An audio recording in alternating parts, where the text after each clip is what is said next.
And we are on.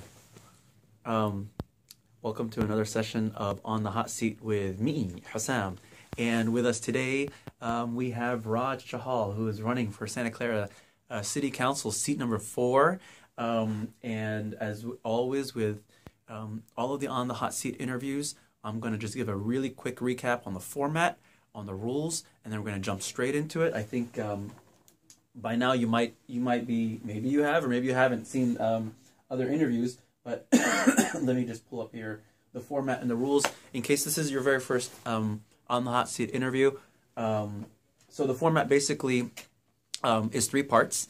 The first part is we're going to get to know Raj on a personal level. Who is Raj Chahal? So, and part of that, we're going to play a very fun icebreaker game. So I hope Raj is going to have fun with that. He's kind of looking at me funny and he's not sure what he signed up for, but I think he's going to have fun. The second part of the interview is going to be the pitch, and that's where Raj gets to tell everybody why they should vote for him and what are the top issues that, the platform that he's running on. And the third part of the interview is going to be the hot seat, and that's where I get to ask Raj the very tough questions that's on several people's minds. I've gotten some questions submitted to me to ask of Raj, so it's going to be, I think, a very fun session. 6 rules, and I abide by these rules. Rule number 1, no time limit. And I think this is one of the unique things about the On the Hot Seat interviews that you miss out in a lot of the candidate forums and even honestly in council session where, members of the public only get 2 minutes to speak.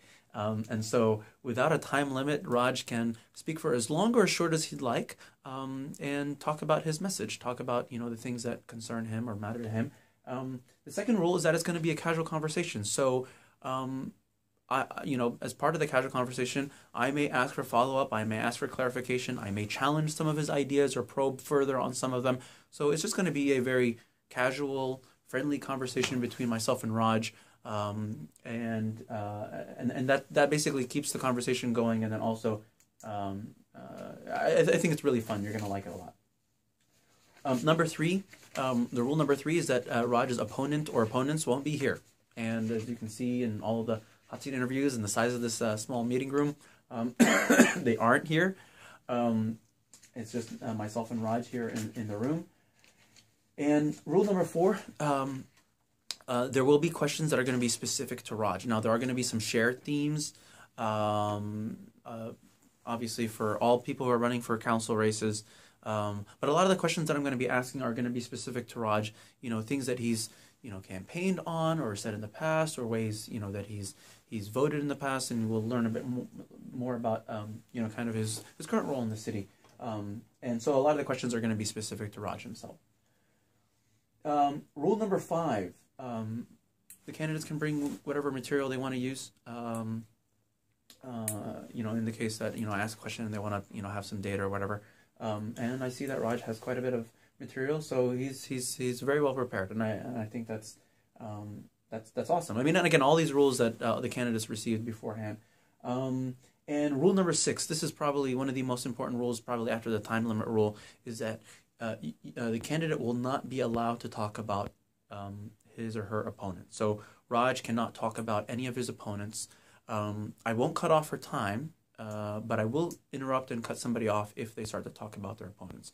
The idea behind this rule is that with On the Hot Seat, the intent is for viewers and voters to get to know the candidate better and to learn about why they should vote for the candidate who's interviewing, not vote against their opponents. The idea is that we want to know why Raj is good for Santa Clara and not why his opponents would be necessarily bad for Santa Clara. So those are the 6 rules.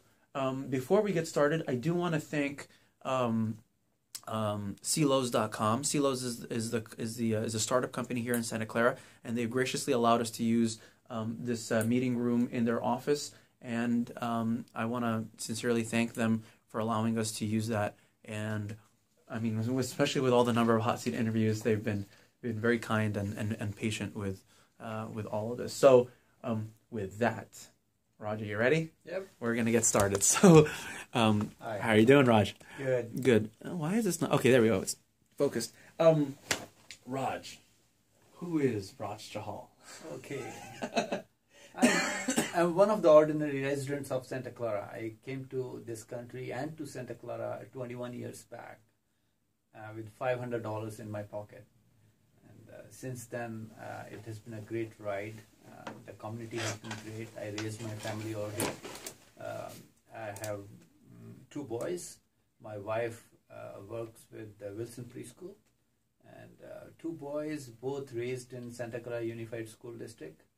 And both are Eagle Scouts. And currently, the elder one goes to Santa Clara University. He's a junior there. And the younger one is a freshman at Dartmouth University, East Coast.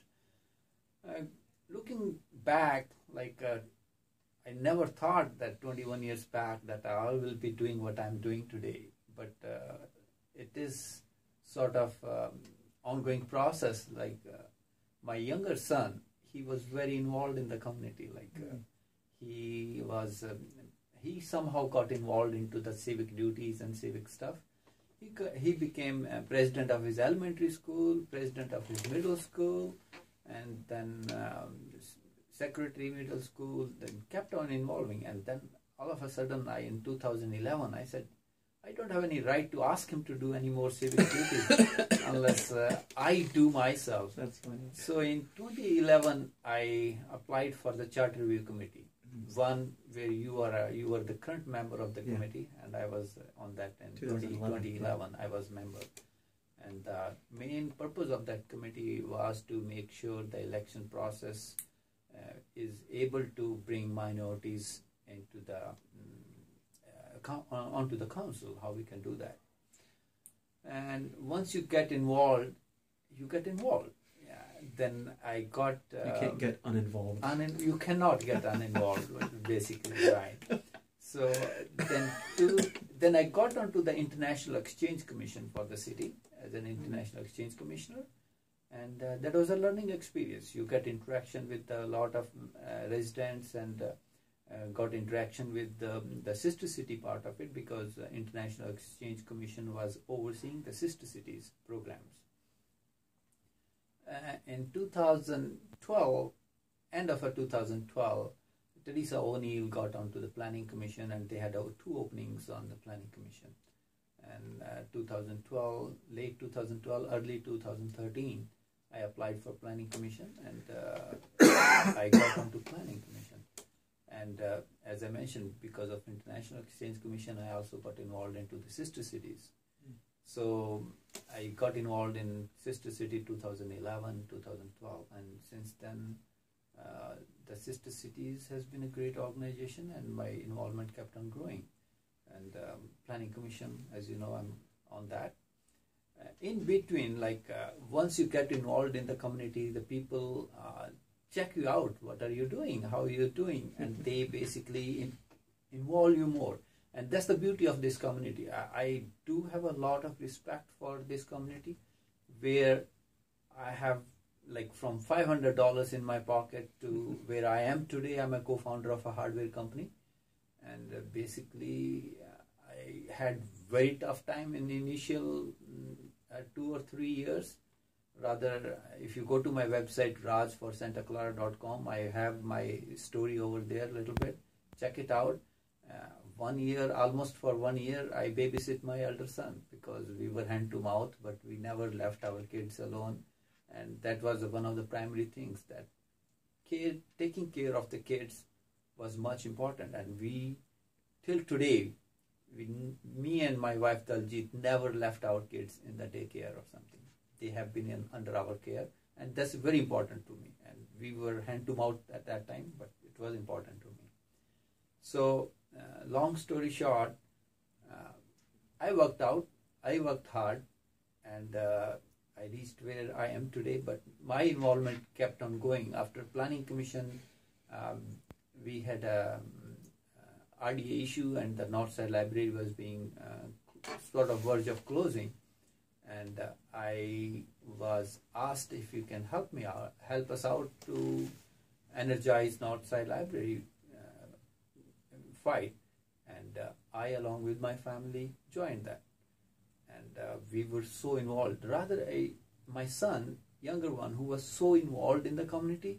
He said, Dad, I want to join you and I want to help you out for the library, because he said it's very important, not only for books, because libraries are something where he knew that some of the lower income kids, students, were using their library for computers to do their homework, and he was very passionate about it.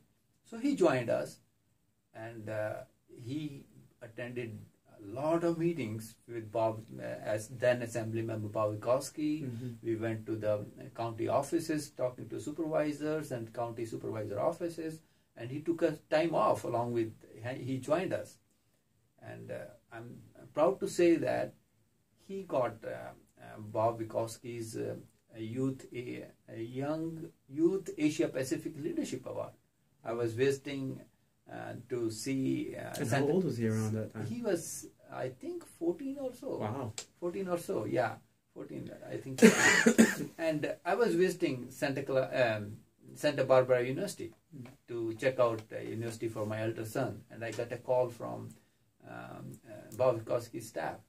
Hey, we want to honor Ajay Pal for this thing. I said, wow, this is so great. So that's what I'm talking about. The community give you back, and your hard work for doing something for community is being rewarded.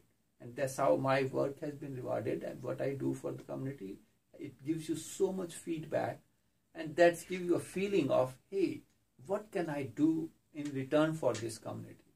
How can I pitch in more to help the community, help the residents who are not being listened to or whose needs are to be fulfilled? And that is what I have done on Planning Commission. There have been instances like for last some years we have been developing so fast, and in between I noticed that the voice of the residents is not being heard as should have been heard. We have been focusing on top-down approach, where we have been more concentrated on development and not concentration, our focus on quality of life for our residents, quality of life for what we can do more for residents was being not looked after. And even in Planning Commission, some of the developments which came, the resident did not even know like what's happening in their neighborhood. It was a last moment thing. And I am proud to mention, maybe we can discuss those things later on, sure. But I'm proud to mention, I stood up with the residents on those issues, because I have been a grassroots involvement on these things, and I got involved in those. And in between, then I got involved into the Mission City Community. They brought me on the Mission City Community Fund Board, and after this library, we were able to win the library fight. They asked me to serve on the Library Foundation Board. I did that, and I was able to do these things because I have my own business, and I can flexibly devote my time into these things. Right. So that's the one big reason, because I my flexible schedule. We have business in India, which helps me out in another way, because I can sit on the night at 9 o'clock and work till 12 o'clock in the night and do some of those stuff. Yeah. And in between, going back to my community, I'm proud to mention that in 2009, along with some parents, we started the first Sikh Boy Scouts troop. And that was such a lively experience. And I'm proud to mention that both my boys, as I mentioned earlier, they are both Eagle Scouts. And not only that, I think till today, my troop 600, has more than, I think, close to 15 Eagle Scouts. And I'm so proud of it. And that... From nothing. From nothing. Like the first day we started the troop. I was a Scout Master for that. I stayed Scout Master for almost 3 years. And one thing we learned from scouting is how it is selfless to other people. Like I will always remember Steve Karamanis, who was our scouting commissioner. He was not a Sikh. He is a white man, and he came to each and every of our meeting. He attended almost each and every of our camping. Like he started being vegetarian. He started eating That's awesome. our lentil and other stuff. He started eating the tortillas or the rotis we ate. Yeah. And that was such a lively experience. Like, we had a motive to start that troop for our community, for our kids. He did all that stuff selflessly for a different community, for different kids. And that gave me another perspective. Hey, how can we help all the community? Like, this is so enlightening. There are people like him. There are people like Mother Teresa and big Nelson Mandela. They are role models. But there are people like them in our community. Mm-hmm. And I recognize that. And they are role model for our kids and for me, basically. Mm-hmm. And that gave me all these thoughts, hey, let's do this. And that gave me more inclination to help the community. And that's where I am right today. And I'm not sure you want me to go any further. You can go for as long as you want. I'm enjoying this. I really am. I think that's good enough. And I'll ask you a question uh-huh. to keep going, just for maybe a little bit more. Yeah. What is one thing that most people don't know about Raj? Something you're willing to share? I think because some of the other things, like about the scouts and this, I've heard not the full detail, but I've heard about them before. What's something that nobody knows about Raj Chahal before? I have balanced my life from day one, and I have been lucky to get a great education. During all these years, I have balanced my life in a way that I have always devoted life to my kids and my family. Even in business, I have rarely worked on the weekends. I have made sure I balance my time. One quote I always say, this is my own original quote. God has given one thing to each one of us. Only one thing, which is He has not discriminated, and that's time. How we use it, very true. How we use it, the poor or the richest person or the sick or the healthy person, we all have the same amount of time. How we use that time. Like for me, personal life, family life, and social life, community life is very important. And that's the reason, like so many times people ask me, hey, how do you serve on all these civic duties? You have your own business. How do you do that? And that's one thing I would like to say, because I always have prioritized these things, that my time I have to prioritize for each one of these things. And I do that. And one other thing, let me tell you, which very few people know. As I mentioned, I came here with $500. I took a big risk. Back home in India, I had a very, very good job in 1995 when I came over here. I had a company car. I was a class 1 officer, company house, company phone, and I had a very good career. And I took a risk. And I am proud to say that, yes, it paid off. And one other thing which may be a little bit off, very few people know, I studied in a military school back home in India. My first choice was to become an army officer. And I did qualify for the very, very competitive exam in India back home. And I was all over India, like millions of students apply for National Defense Academy. I was 69th all over India merit. Wow. But I could not go there because of some minor medical issue, which is not important. But I can't imagine an officer Chahal. That's how it is. I can't imagine myself. You're too nice. No, I can't imagine myself to be a politician. So I'm not a politician. I'm not a politician. But yes, that many people don't know. My first career choice was to be an Indian Army officer. Wow. Yeah. That is. I don't think anybody knew that. Yeah. Wow. Yeah. All right. Well, with that, what we're going to do is we're going to switch over to the icebreaker game. And I'm going to move the camera here so that we can see both the screen. I think that should be good. Maybe I can push the screen a little bit in this way. Excuse me. Whoa. Okay. There we go. And I want to get the screen in there. Yeah, I think that's pretty good. And we still want to see Raj's face. So the way we're gonna do this is just a little game. I'm gonna show you a picture, and I want you to tell me the first thing that comes on your mind.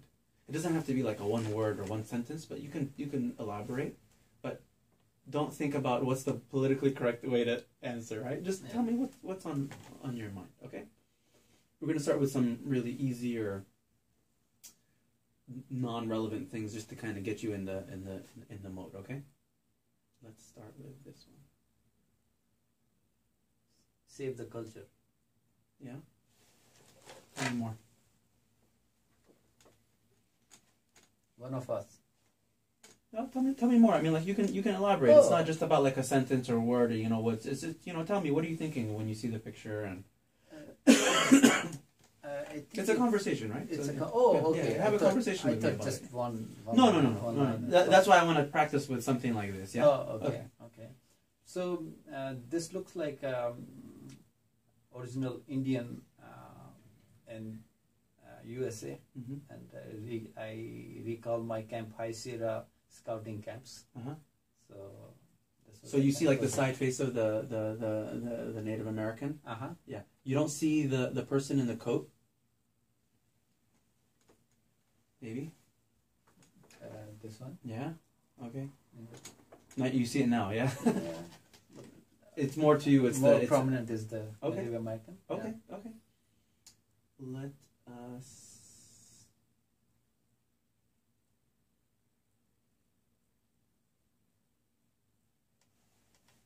Yeah, well dressed.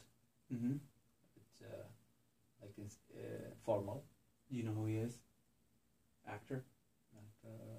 Denzel Washington. Yeah. Right. Good movie. Like which one was that? Medical thing. John Q. John Q. Yeah. Yeah. Are you into movies? I'm not. Not so much? Yeah, okay. not that much. Your kids probably are more than you are. Kids are not that much too. Oh, really? Okay. We used to watch, I studied a boarding school, so we used to watch every week. And I think because once you are done with something every week in your school days, you lose it, sort of touch on that. So I watch movies, but not that much. Yeah, it's not like a big pastime for you guys. No, yeah, okay. Not big. Okay. Right. Well, I had maybe some more movie ones, but maybe we don't do it. Yeah. No, that's okay. Again, it's just kind of to get in the cycle of. Okay, fine. Let's do this one. How about that? Two businesses which are competing for each other to get the world connected. But Galaxy 7 is not in good shape right now. It's not. Don't carry while you're flying. Yeah. What does Raj use? Or it doesn't? Or you don't care I either use way? iPhone. Use iPhone. Are you like a hardcore iPhone user, or no, I'm not. It's just whatever's convenient. It is convenient, so I use it. Right. Okay, that's fair. Let's try something else. I love the middle one. You love the middle one? The vanilla one. Yeah? Yeah. Do you avoid the other ones, or you really... I don't avoid it, but more preference for the vanilla. Vanilla flavor is... In a cone or in a cup? In a cup. In a cup? You don't like the cone? Cone was when I was in school. That was more charming. Yeah. All right. See, we're slowly learning more and more about Raj. All right. Well, we're gonna change gears. I think we're gonna, enough with the simple one. Yeah, the simple one. How about that? I respect the flag of any country.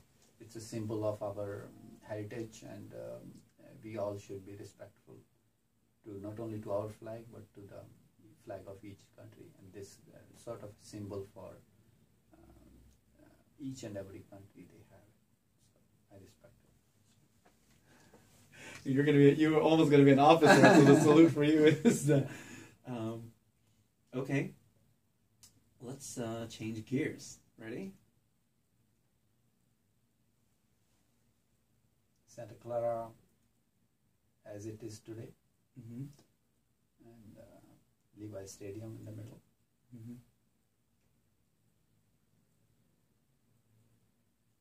We know that's what the picture shows. What are you feeling? What are your thoughts? 49ers is another business in the city, and I know there are two sides of it going on, like that stuff.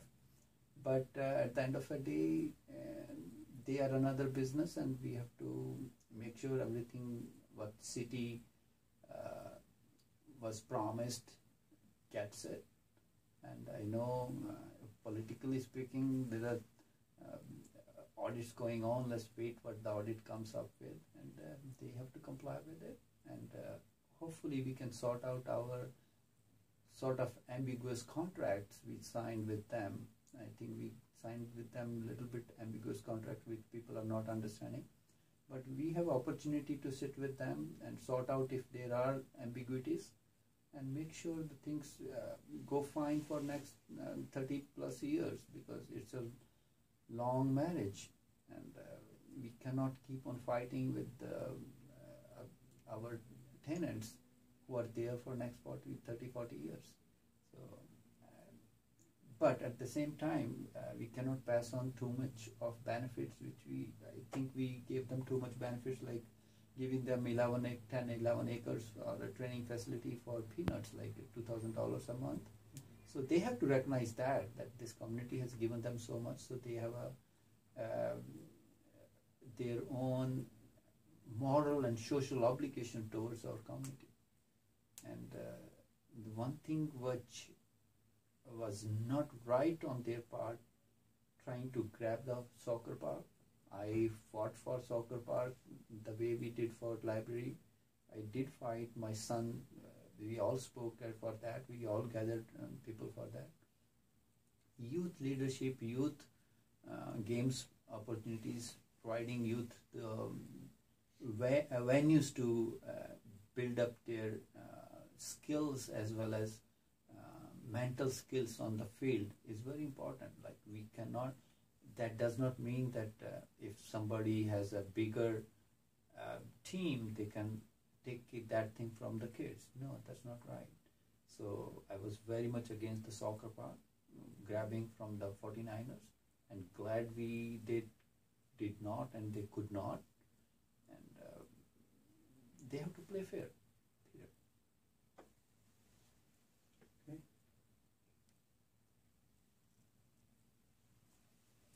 Very important. I'm so proud to say that. Rather, I got that Mercury's endorsement. Okay. So I can read what they said. Like I was so proud to get their endorsement. You know, for last so many years, I have been reading Mercury News, and on some of the propositions or some of the election time, I always read what is Mercury News endorsing. And the day that I got a news that they endorsed me, it was a proud moment for me, especially in this election cycle where they had so many of choices. Each seat has 4 and 5 and many candidates, and I was proud to get their endorsement, and I respect and honor their. Rather, I would like to read what they wrote about me. I'm not going to stop you. Wrote about me. When they endorsed me, they wrote, Chahal is an excellent choice. On planning commission, he engages the neighborhoods and makes intelligent critiques of proposals. He has both the temperament and analytical ability for the job. And I love it. What were your feelings about Mercury News before the whole election season? I have been reading it from the day I came to United States, basically. I think they are very balanced. Like any paper will have a pendulum articles sometime or the other way around, right? And that's the beauty of the press. Like it's not that press has to be going in a single straight line. The press has multiple people who are covering the items, right?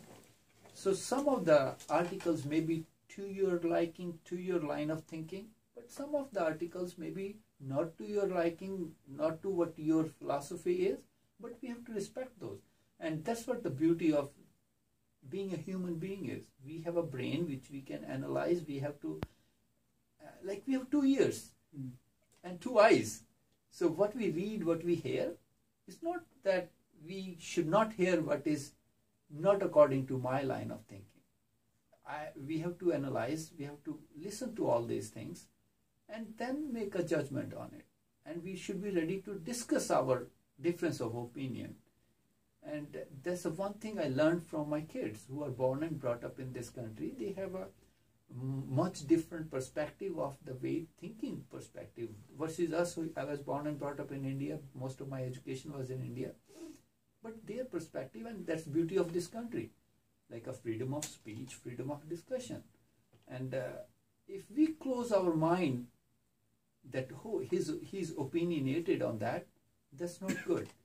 And coming back to some of my planning commission decisions, I have never gone to a planning commission meeting with a particular decision that I'll make this decision this way or that way. No, I always go there with my full study and go there with an open mind, because I know when I go to that open hearing, there will be applicants, there will be opponents, there will be residents, there may be some third party who will be presenting that.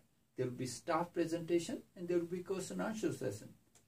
And if I, during that process of open discussion, there are things which I learn over there. And whatever, whether I, during my study, if I did not knew about those things, it is my duty to take all of those things into perspective before I make my final judgment. And that's what I consider the press is. You know, one of the reasons these like country like United States are ahead of other countries is because of the freedom we enjoy over here. It's because of the freedom of press we have over here. And that gives us so much perspective, like so much innovation. In countries like back home in India, it's coming up fast, but although we are a biggest democracy, but our press is not that much open, that much free, to be very frank. And I love this. Like, we may not like one part of the news, but we have to respect that and give it an opinion. So, and Mercury News has a, for me, it has a very good respect. Well, in the same way, maybe we don't have to spend too much time on that, but let me get your thoughts on this one. Santa Clara Weekly is a local newspaper, and the perspective of them is local only. Competition is one thing which plays a big role. If I wish we have a couple of more newspaper publication for local, and that will give a competitive edge, and it will improve. Competition improves each one of us. Like iPhone and Galaxy 7, you showed me that. There's a competition, how these two big, giant, multi-billion-dollar companies are trying to outdo each other to bring the better product. And if we have, it's not perfect, and I said, Mercury News is not perfect.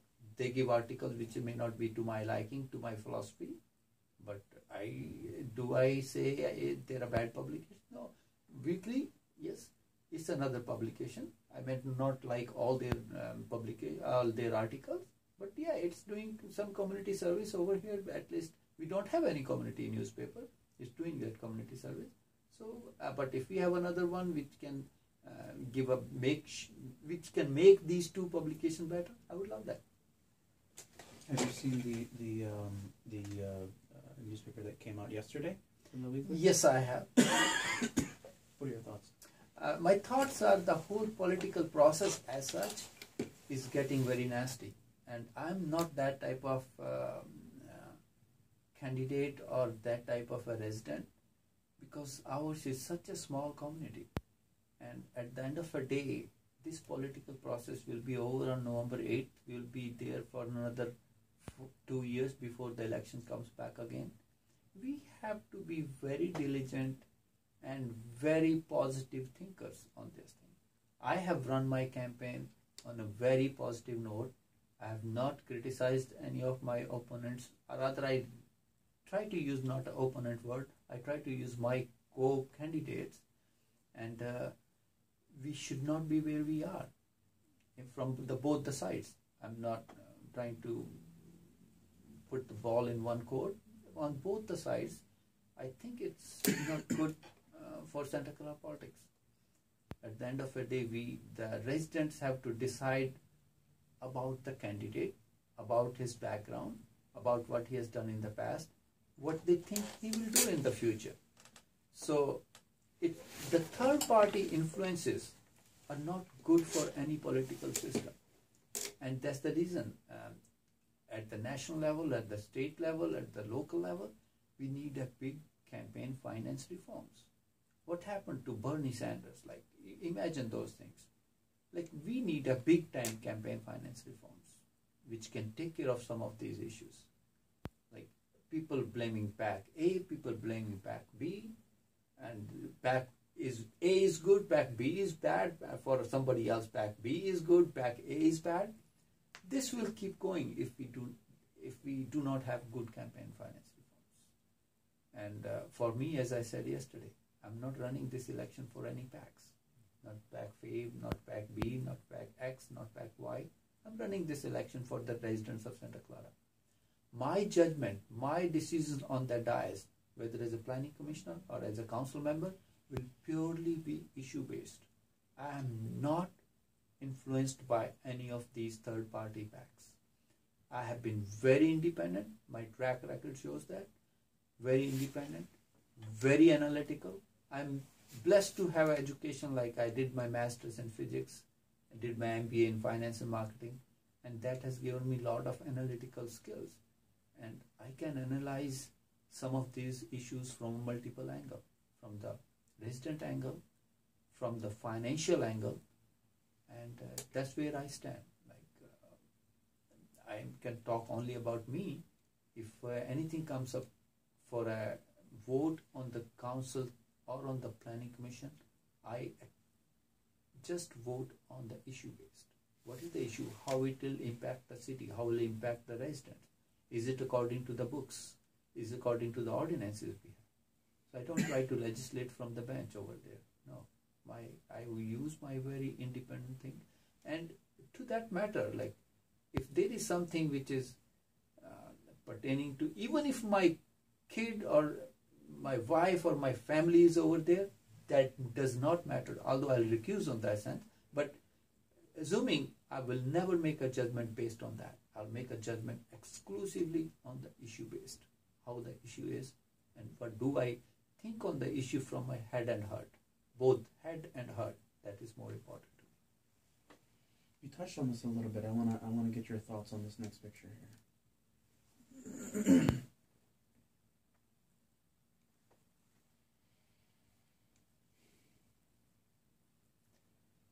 Our politics on the national level, I'm really disappointed.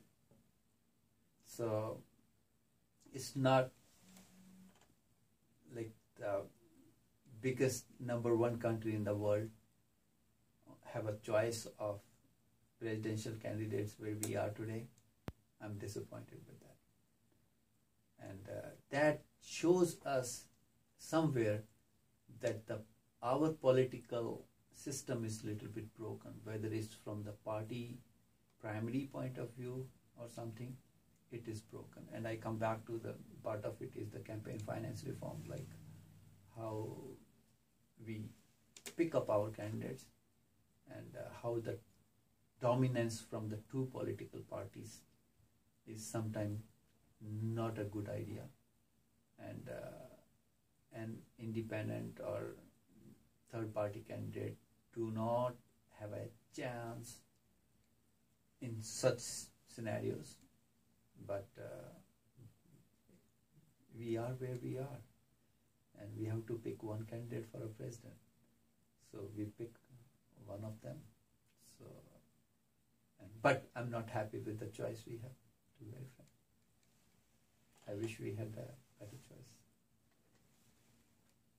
All right, and you touched on this a little bit, not specifically, but in general. I want to get your thoughts on this other picture. Oh, sorry, sometimes we already did movies and actors. Sometimes the click it picks a different slide. Sorry. As I mentioned earlier, any influence on election of a local or national level or a state level from a third party is not a good thing for the residents of that or the voters for that particular constituency. It is deceptive. We have to make sure the residents are the primary constituents when we are voting for it.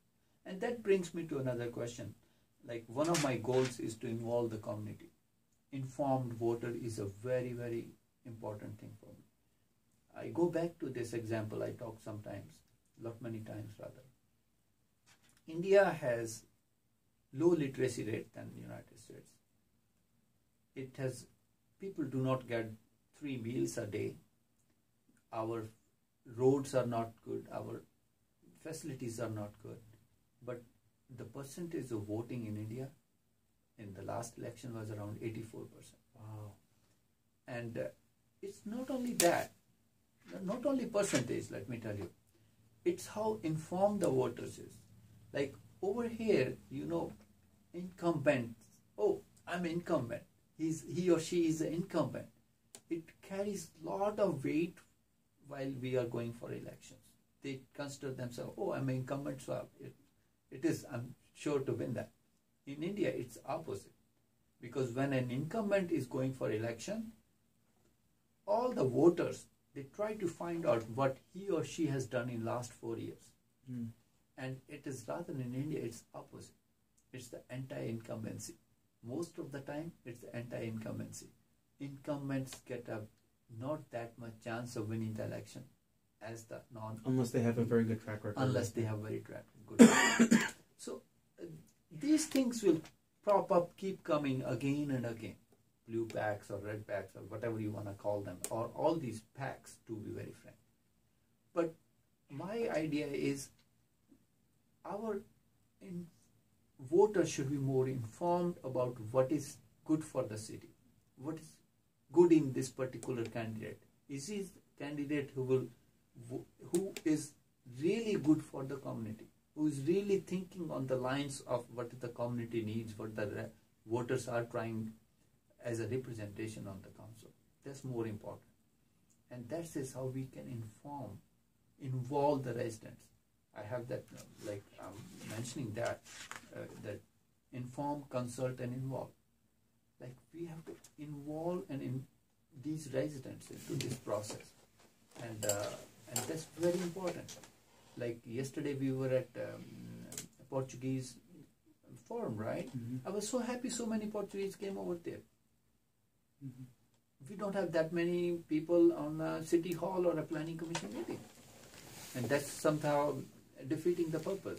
My idea would be to get the residents involved, inform them, consult them, take their feedback, and do that thing so that they don't have to worry about these packs. If our voters are informed, we don't need to worry about these noise factors from the outside. And that's period. Like I do not advocate any packs, and I'm not taking any money from any packs. I've not taken any money from developers. All my donations are from family, friends, and ordinary residents. And this thing is not good for the long term of the city or for any state or any country, basically. Now, on the national basis, we are saying Russia is trying to influence our election, this and that. So this thing is there in all the elections. But how our residents can make a good judgment, ignore these things, that is the one we have to make sure how we can do that. And a city level is a good place to do it, because city level is like the community organization, community level. That's the one place where if each city can do this thing, it can go to the county level, it can go to the state level, go to the national level. We can improve our system. And again, campaign finance reform is one thing which I would love our bigger politicians can work on. Let me, we're at 43 minutes. The video will cut off at about 45. I don't want to interrupt you in the middle of another slide. So I'm just going to hit stop and record right away, and then we'll continue, yeah? Okay. We're going to change gears, okay? All right, let's change gears here.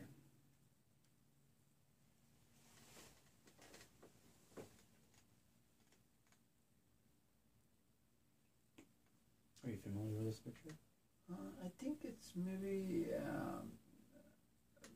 old Santa Clara downtown. That's the city council when they decided to done away with the renovate or demolish the old quad. Yeah, that brings me to the issue like how we have gone too far off from our roots, basically. Like we have developed Santa Clara from a small town, orchard town, to where we are, but some of the issues we did not pay attention to where we should have.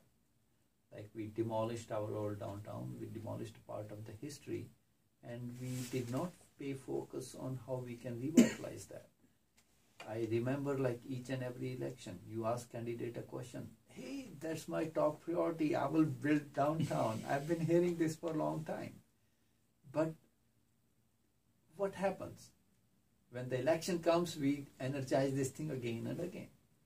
So our priorities are to be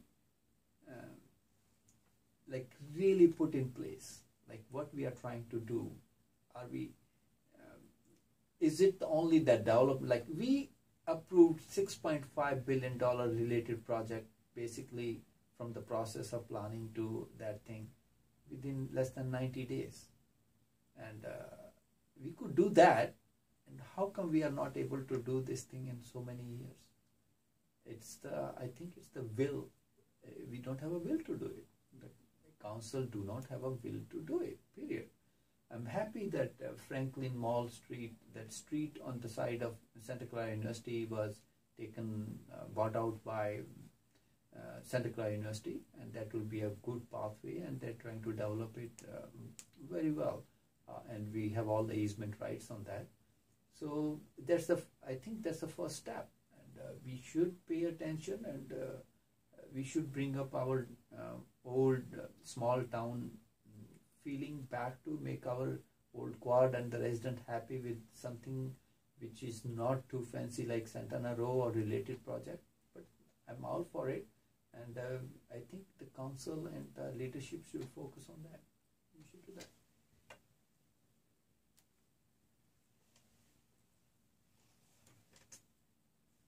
You must be familiar with this picture or with this house. But, I'm not particularly with this house, but 410. 410 Lafayette. Road. Oh, okay, okay. Maybe the cover picture. Yeah. So I have my history on it. In a way, it came to the Architecture Committee and Planning Commission multiple times. And I am a big proponent of neighborhood protection. And I have voted no on this all the time. And it was presented with some facts which was not correct. And I was very vocal on asking the staff to present the facts again and again on Architecture Committee and this, Planning Commission meeting. We should come up with the correct facts. And I was not for it, but it's a political process. It's gone through. I'm not happy with the process. It came back again. It was recalled again. I'm not happy about it because I correlate that to on the related project. Let me give you a background. On the related project, I was the only one who did a fiscal analysis. I was in the joint meetings with council. I was the one who was asking because one of the primary goal of related project was to get the general fund money to the city. Right. And that was not presented. We were looking at planning, and council was looking at the aspect of what we will get over there, what development will be there. So in planning commission meeting, joint planning commission council meetings, I did ask, hey, we need to have a fiscal studies on that. What are we getting? This is good for the city, but how much revenue we will be getting out of it? And at one stage they told me that you are a planning commissioner, you only have to look at the zoning, you don't have any fiscal, you don't look at the fiscal aspects of it, so you only look at the zoning part of it. So I took my hats off from the planning commissioner. I told them, now I'm a resident. I'm not a planning commissioner. I'm a resident. I own that land, 240 acres, and you all own that land. The first thing when we lease our land or sell our land, the first thing will come to my mind is, what will I get out of it? So I asked for the fiscal benefit study on that. And the last study, after all these development studies, which was only council study, because council is the only one responsible for the fiscal one. Since you're talking about it. Oh, yeah, I'm talking. I was going to bring it up, but you're talking But about it that's already. Go ahead. Yeah. So the last study was the fiscal benefit study on that, and I did analyze that. I used my MBA skills, my finance skills, and I came up with a proposal where we could have saved 110 acres versus 31 acre right now, and we could still have made 89% of the general fund which we are making today. Instead of 20 million, we could have made 17.83 million, and we could have saved 110 acres on the east side of Lafayette. We could have saved BMX and saved the lot between BMX and the East Tasman. And that 110 acres would have given us like so much opportunities for using it as an open space, making a senior center for the north side, for the youth activity center over there. And we could have done tons of like we had so much opportunity to use. And still making 89%. Rather, we could have scheme A variant there was, we could have even made more than 89%. So what other thing I'm trying to add is, we need somebody who is financially analytical person on the council, who can analyze this data. And I was surprised. I presented this data on the study session and gave the copies of all the study data to the council and to the builder. And we could have reduced the footprint from 9+ million to 5.8 million and still got the 89% of general fund.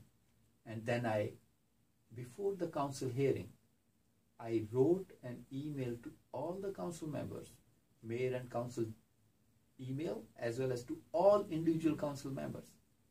Please pay attention to this. You are the sole decision maker on the financial aspect of this proposal. It's very important to protect our open land. This was the biggest chunk of our open land we had. We do not have 240 acres anywhere. But unfortunately, I'm really disappointed. There was only one council member who made a small comment. It is too late for us to check this out now.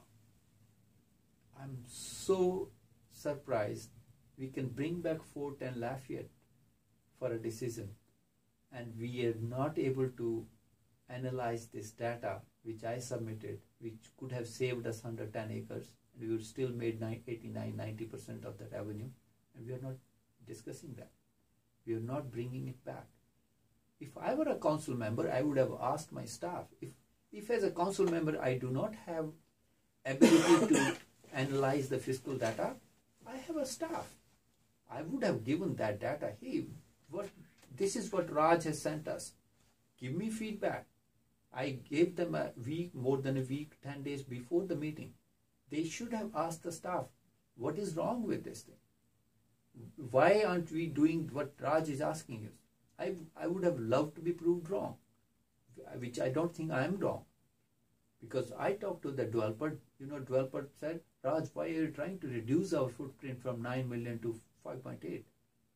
I said, I'm not trying to reduce your footprint. I'm trying to do what is good for the city for next 99 years. We could have saved 110 acres. And he mentioned that I was so surprised that it is the council who has asked me to build 9 million. Oh my gosh, I was so surprised about that statement.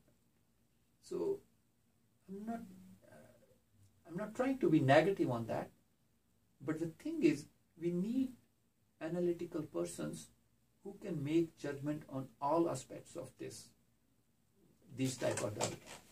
And let me tell you, I discussed this thing with many, not all, many council members after that. I asked them what was wrong with it. None of them could justify it. They said, you were really right.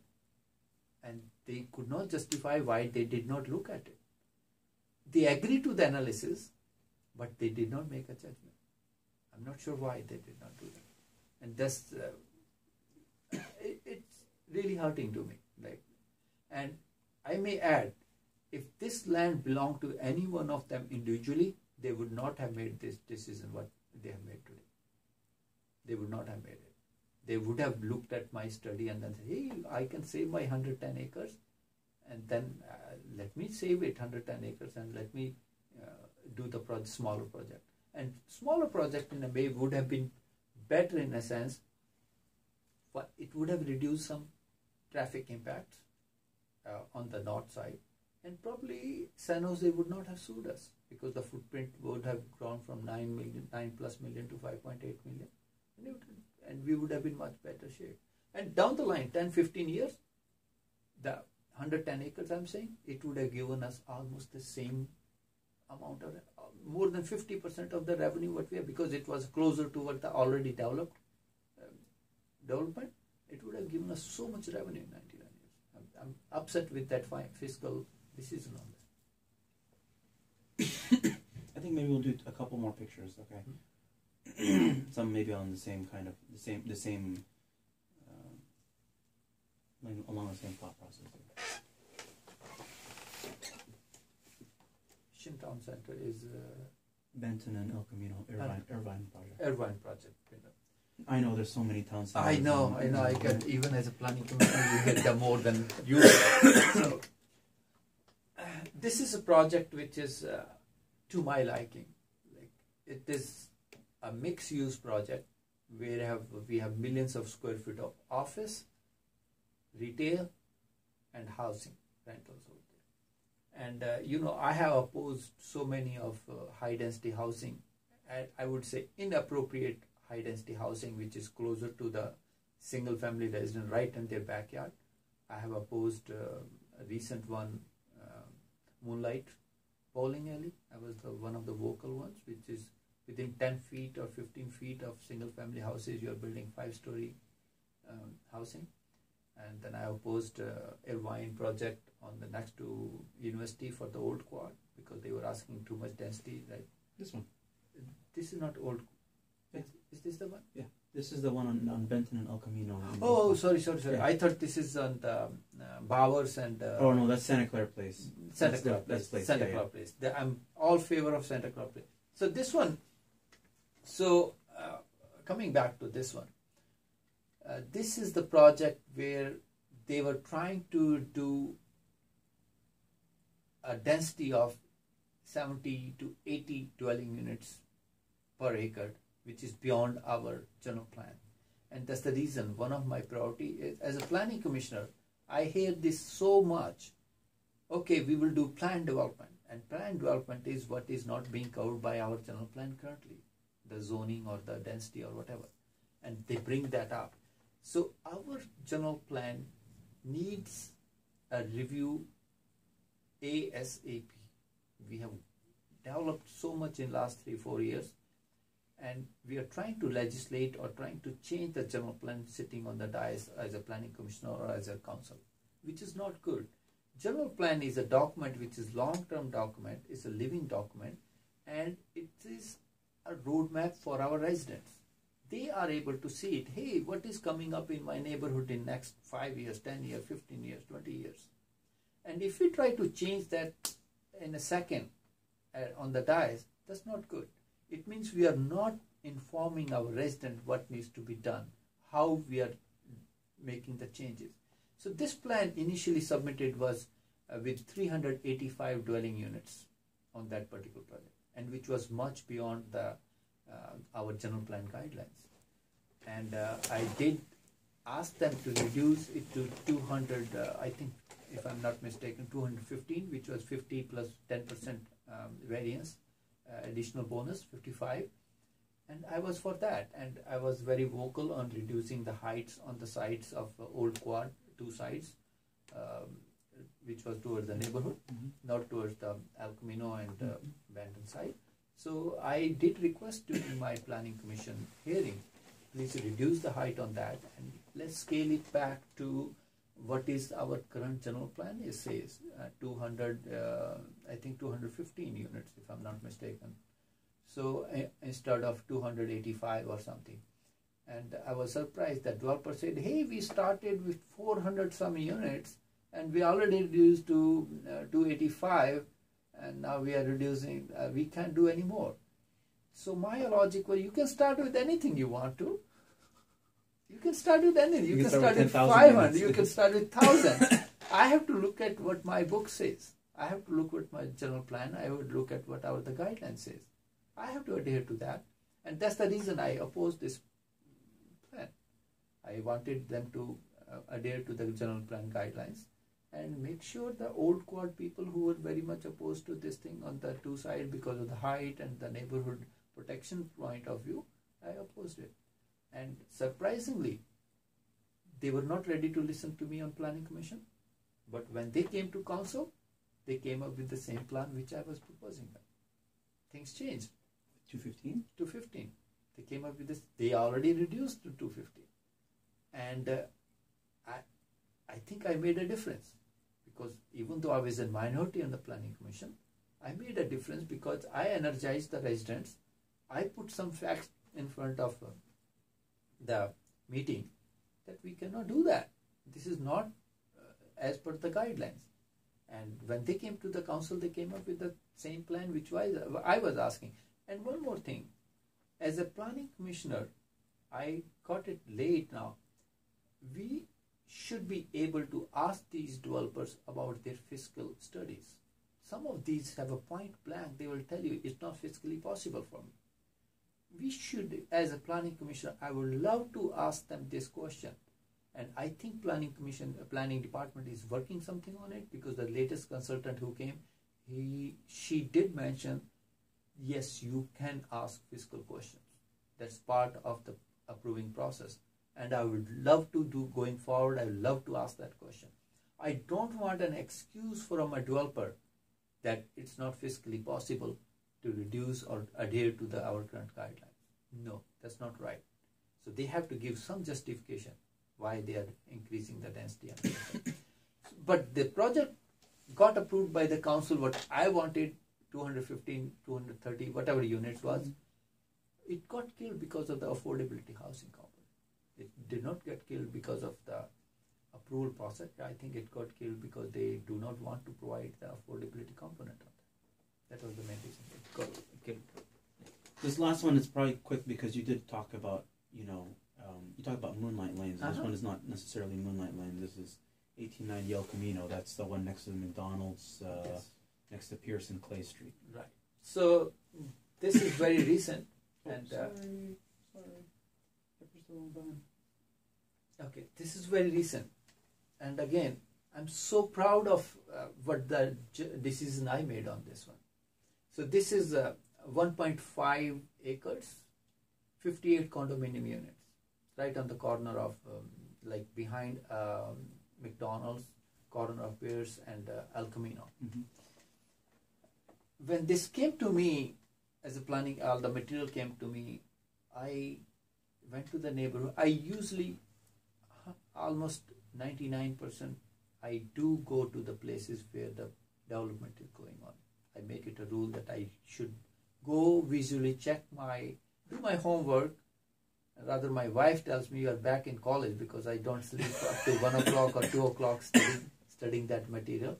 And I respect my other co-planning commissioners who say, Raj, you are one of the most read planning commissioners. I'm so proud of it. And I mean that. So I studied this thing and I went to the neighborhood. Then my wife Daljit was with me. I knocked one door. I said, hey, I'm planning commissioner, so-and-so, and this development coming behind you. I went on Clay Street, actually. This is a Clay Street development coming behind you. Can I have a visual effect of that development from your backyard? And the lady said, do you have any card or something? Who are you? Who are you, right? So she said, okay, I said, yes, I do have a card. And I took out my business card, planning commissioner card. And, right. Good thing Daljit was with me, so it gives a different perspective. Family. Family is coming over. Some random guy. So she said, okay, sure. Open the side door and I go to her backyard, and her backyard is like 10-15 feet from the fence before her dwelling structure starts. And well, it's small. small, right? and I look at up and I see within 15 feet of this you will have a 3-story building, and okay, I got a real visual effect like what will be there for a single family resident over there. I came out and she asked me, what do you think? I said, no, I just wanted to have an idea. And by the time I came out, her husband came. He was standing in the front of his car, and then they said, hey, this is too big and all that stuff. And what do you think? I said, I can't tell you what I think. It's better it's a hearing is on so and so date. So you come over there and you tell us what you think. What you think, and that developer will be there. It's a public hearing. Like, we all have to. As a planning commissioner, I cannot make a judgment on it. I'm just here to get an idea about what the development is, and I'm in a study mode, and I'm in a listening and watching mode. I usually don't make any comment about that. I'm sure you had some opinion, though. I mean, you're just not sharing it. I can't share. I usually don't share it. Yeah, but you have some opinion. I mean, it's not 100% that right. Because I studied study mode. I mean, you have as part of your study. You will. I did study that. Develop an opinion. Yes, I did had an opinion, but as I mentioned earlier, your decision is. I do not make my final decision unless I go to the. Like your opinion can be changed based on. Yes. Okay. I am very open to that. I have changed my opinions after the hearing. I hear some things. So I had my study opinion, not the public open hearings opinion. Of course. I had my study opinion, but I usually don't put that to any of my before the planning commission meeting. I don't give one way or the other. I never ever do that. I just listen. I want that. Listen to that, or if I have a question, I will ask them the question, and that's it. So they asked me, and I said, "You come to the hearing and." Put your side of the story over there, whatever you think about it, and you will decide. And again, the hearing goes on, and I am one of the vocal planning commissioners on that, and I think this was not appropriate high-density housing. And like all the Clay Street residents who have been living there for 30, 40 years were not being, their rights were not being heard. Their privacy rights were not being heard. They're too dense. The parking, we gave variance to reduce the parking for the builder. We reduced the, like there were not adequate TDM measures on that one. And we gave some benefits to the developer on all these aspects. And still he took the highest density. I think 38 dwelling units per acre. And the range was from 20-something to 38, 28 to 38.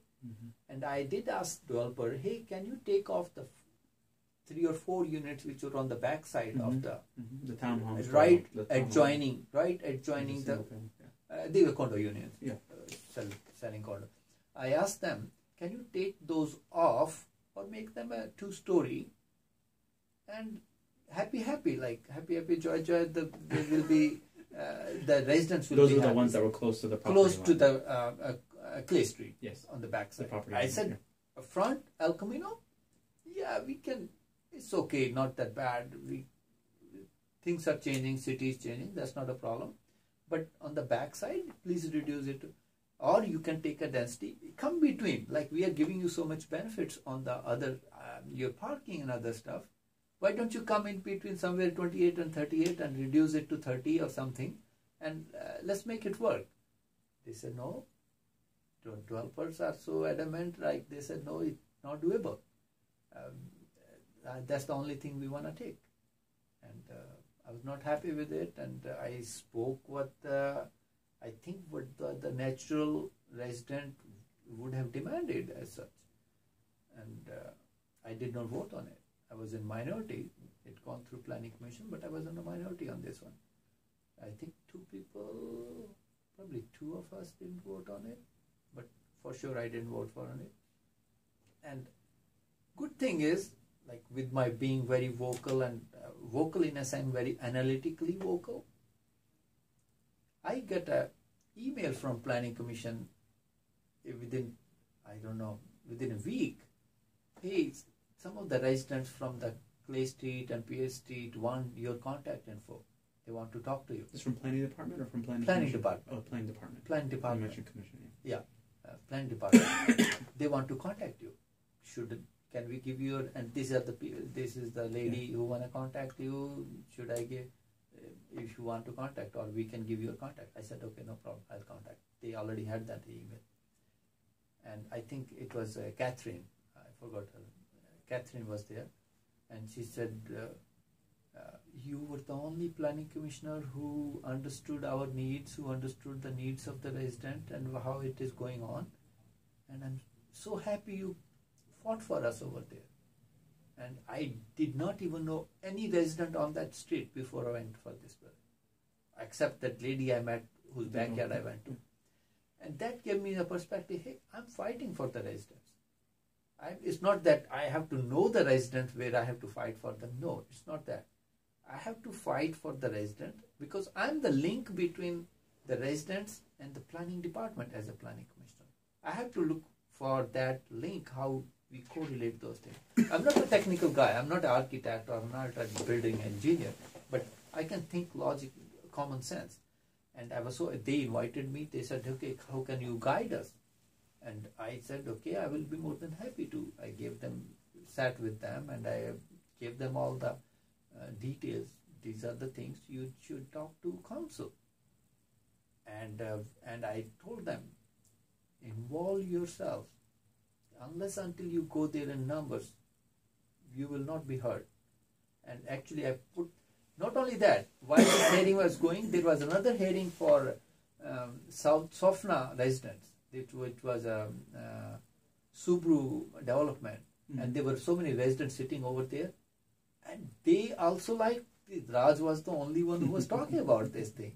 And I put them, they also commended me. That was for the car dealership? Car dealership. Car dealership, yeah. Right. But on this project, they were there for Right. their next agenda for the car dealership. Right. But they commended me. They said, wow, you're the only one who are talking about the residents. And then I put this Clay Street residents and the Sofna residents in touch so that they can bring more numbers to the council. And that's what happened. They came to the council. I gave them the bullet points, how you can present yourself. And there were other old quad residents also came into picture. And I was happy that council did postpone it. I did make a difference. Although I was in minority in planning commission, I energized the neighborhood. I energized connected 2 or 3 neighborhoods to represent themselves in the council. And the council sent it back for redesigning. So that's the type of impact I'm trying to make into this thing. You have fun with that? We're done. Yeah. Did you have fun? Oh yeah. Yeah. You're done? No, we're done with just that part. Okay, so we're going to switch over to part 2, which is basically the pitch. So I know you already touched on a lot of these things, but Raj, tell people in Santa Clara why they should vote for you. What's your platform? What are the things that you're running on? Why should people vote for you? Right. Yeah, you know, all the politics going on with the PAC thing and this and that thing. I think I'm the one candidate who's very independent thinker. I will not be influenced by any individual or any PAC or any organization. I'll be influenced only by the issue we are trying to vote on. And good thing, because of my education, because of my analytical abilities, I do study these issues and I vote on those with the issues. And some of the platforms I am trying to inculcate or bring to the table are community involvement.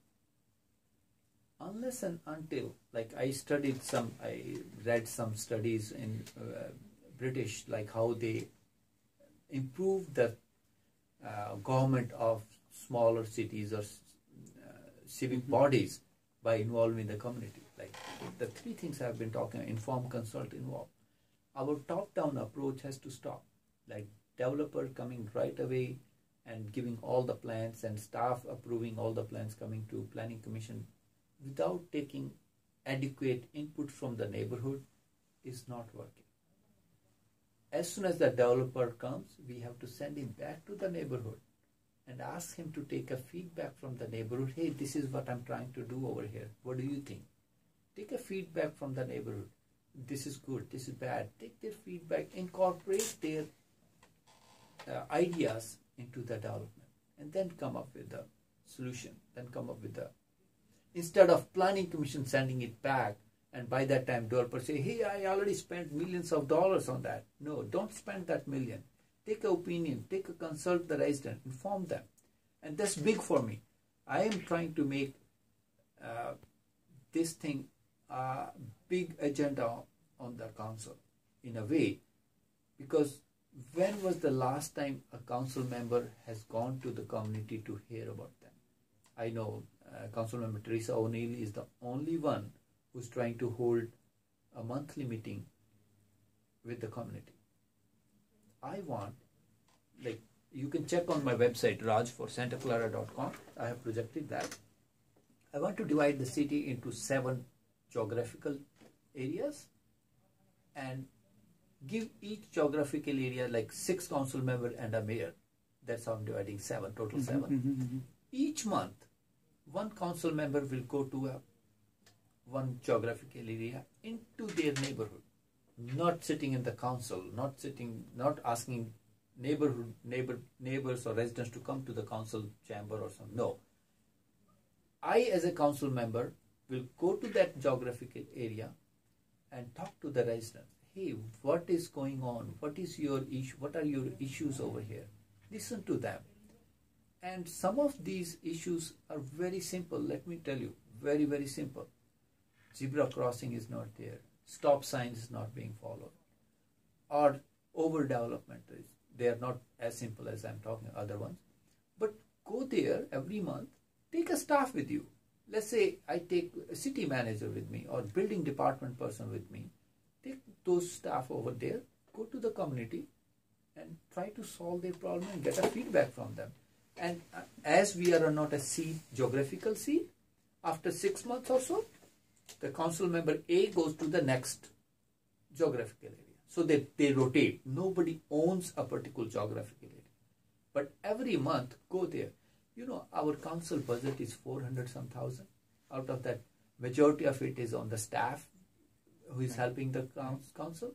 Our outreach from the council is almost zero. Almost zero. I would like to spend a lot of money to engage my resident. You know, yesterday we were at the Portuguese Forum, right? Simply put, one of the gentlemen organizer over there said, we have such a nice food. And we do it, we put that food because we want to attract the residents. And it helps, he said. It does help. And I do not disagree with that. As a council member, as a community outreach, I would like to do that. Whatever it makes to involve the community, to get them on a conference rooms or in their neighborhood to discuss their issues, I would like to make a budget for it. Whichever way we want to. I know we say we're sending pamphlets in the our utility bills, and I don't know how that is helping versus having a one-on-one interaction. So that's one of my platforms. And if we engage our community, I think we'll increase their voting percentage. We'll increase them to be an informed voter. And that way, the smaller things which our residents are really fed up of, and to an extent, like my team has probably did a precinct walking maximum of any other candidate. We have touched probably more than 14,000 households. And I have arranged so many of meet and greets. One thing I'm very worried about when residents tell you that they are not being heard, the council is not hearing them, and they are not being heard, and then they feel dejected. That's not good sign of a democracy. We as elected members are only responsible to our residents. They are the people we have to look for them. They should be saying, hey, we have a representative and they are taking care of us, versus, hey, nobody is hearing us. That's so dejection. It's so disheartening to know that. And I want to increase that thing, that residents should feel, yes, they are hearing us. And if I was walking in one of the neighborhood and I made a decision on planning commission, and there was a gentleman who said, oh, you're on planning commission. You made that judgment. I didn't like it. I said, yes, I did vote on that like that. I won't go into detail, but he didn't like it, but said, we can talk about it. I spoke to him. I gave my side of the thing, why I voted for it. And I, with all due respect, I asked him, why do you think I should not have voted that? He gave his side. And at the end of our conversation, he did not attend any planning commission meeting. He was just not so informed about the decision I made. We talked about it. And you know what? He said, I'm convinced with what you told me. Put your lawn sign here.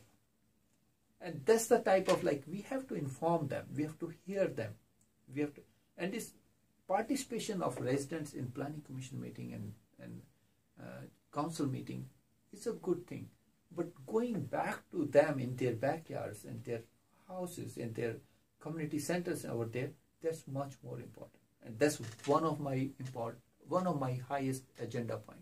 If we do that, we'll solve a lot of our problems. Other things are like smart, balanced, and controlled growth. Like, our residents are really fed up with the traffic issues they are facing, traffic congestion we are facing. And I think with the jobs to housing ratio 2.78 versus per house, that has not done good for our city. Revenue-wise maybe, but at the end of the day, the quality of life of a resident or the happiness index of resident has to be taken care of. So we need to make sure we control this growth, analyze what we did in the last 3-4 years, and then do the future actions according to that. And history is something which tells us what we did wrong or right in the past and how we can improve in the future. And that's what I'm saying. Have a controlled growth. High density housing. So many times I've told you I have been on minority on opposing that high density housing. I'm all for having a appropriate high density housing at an appropriate place. As I mentioned, I was talking to you on Bowers, Scott, and 101 corner, right? I'm all for it. We approved 1,800 units there. I wish we could have approved 4,000 units over there, because that's the place where any resident in those rental units can walk to Ericsson, doesn't need a car, no traffic congestion, no environment pollution. They can walk to their offices within half a mile. They can walk to so many of offices. Whole Foods or whatever. Whole Food is there. You have all the grocery stores. Right. Most of your needs will be fulfilled. And the young people like 20, 30 years, they don't need to have a car. With Uber and all that, why pay insurance on the car? Why pay storage on the car? Worry about the parking? They don't need to do that. They can use Uber for going out and other stuff, and your insurance only can pay for your annual Uber cost. So those are I'm all for mixed use developments, but not inappropriate housing as we have been trying to do in the backyards of our neighborhoods. So that's very, like Lee Eco, I'm very proactive. Like, we should be very proactive talking to them, make it a mixed use development. That's it. So those are, and some of the other issues, like our revenues have grown up. We have already surpassed our deficit from the RDA money. With all the development going on, I think we did not focus on the facilities we are trying to provide our residents, like senior center. We are only, why can't we have another senior center for North Side? We should have another youth activity center for the North. North Side is giving us so much revenue. Majority of the revenue is coming from North Side. So we have to proportionately increase our spending or for the benefit of the resident. That's one thing. Youth education is very important. As I mentioned earlier, I have been being involved in the scouting, being involved in the sister cities. I want our youth to be involved in all those extracurricular activities. I'm proud my kids did great, and I've touched so many of other lives of other youth to improve their life. And I want them to be an all-rounder. I don't want any youth to be not going to a UC or a college because of lack of financial need. We have so many big businesses over here, Intel, NVIDIA. We can collaborate as a non-profit or whichever way, put schools and all these people in combination and let them give those scholarship to them. We do like Silicon Valley Power Scholarship. My son got it. Going to Dartmouth is not easy to send two kids to a private college, but I'm lucky. I'm blessed to be able to afford that, or because I consider that as my future investment in my kids. That's my best investment in anything. But I don't want any of the young kids not going to a UC or good college, lack of financial. I will work on that. I will involve Intel, I will involve NVIDIA, I will involve the big businesses. Hey, how can we grow that big youth scholarship fund for our youth of our city, for your community? So that's very important to me. Open and transparent government is important. Although 6 months or so, we have done a much better job on that, but that's very important to me. So these are some of the issues which we have to take care. At the end of the day, I think we have to focus more on our residents. What are their issues? How we can involve them? How we can solve their day-to-day issues? That's more important versus the top-down approach. Or as of now, like people have when I walk precincts, they think that we are more focusing on developer interests, big interest versus interest of a common person. I want to change that perspective as well as in reality. That's my focus. Awesome. Well, okay, that concludes the second part of the interview. So we're gonna jump into the hot seat. We're at 42 minutes here, so instead of having to cut it after just a few more minutes, I'm gonna stop it right now and start again. And we are now back. So, Raj, we're gonna jump into the hot seat. We're gonna crank up the temperature on the seat a little bit. Okay. Actually, let's start with something that we haven't even talked about at all. What kind of relationship do you see yourself fostering with the school board? Especially with the increase in number of residents, how do you see the need for more or bigger accommodation in our schools? And do you see the city as bearing some of that responsibility because of the increased growth that the city is approving? So school board, as I mentioned earlier, youth education, youth leadership is very paramount to me. I am today where I am because of my education. So a healthy collaboration between the schools and the community and the city government is a must. And for that, like all this development, majority of the funding, the real estate taxes we pay or these developments will pay, that goes to the school. 38% of that taxes goes to the school. So I'm not too much worried about that part of the funding for the school boards. That's not. But I think we can do better, collaboration-wise. Like school has the most of the open space we have right now. We are in shortage of open space with everything being built, right? Let's collaborate with school how we can make best use of their fields so that we can increase participation of school hours for our youth. If we don't have a park in the neighborhood, let's collaborate with them, talk to them how we can do that. I know there are liability issues or some other issues, but we can find a solution if we sit together. And I think the relationship between the school and the city is much better currently than what it was some time back. But I think we can do better. And I'm not sure what other part of the question. I was asking, does the city bear some responsibility for the increased number of students because there are increasing number of residents and developments? Yeah. Right. You touched on that a little bit. Yeah, I touched on that. They get some funding. But the majority of the issue would be when you have to build a new school. Like in North San Jose, with our school district, Agnews, we are trying to build that school. I was one of the person who, as a community leader, I did attend meetings to get that school going over there. We attended Wawikowski, Council Jew. I met with those guys and advocated because that land was to be auctioned to a private, but we managed that to get it to a school district. So the issue is like how we can build new schools and how we can keep the ratio of student to teacher ratio low, because ultimately these are the things which will matter. So, but what's your role? And this is conversation, so it's okay. I'm not trying to cut you off, but what do you see your role would be in the council to do that?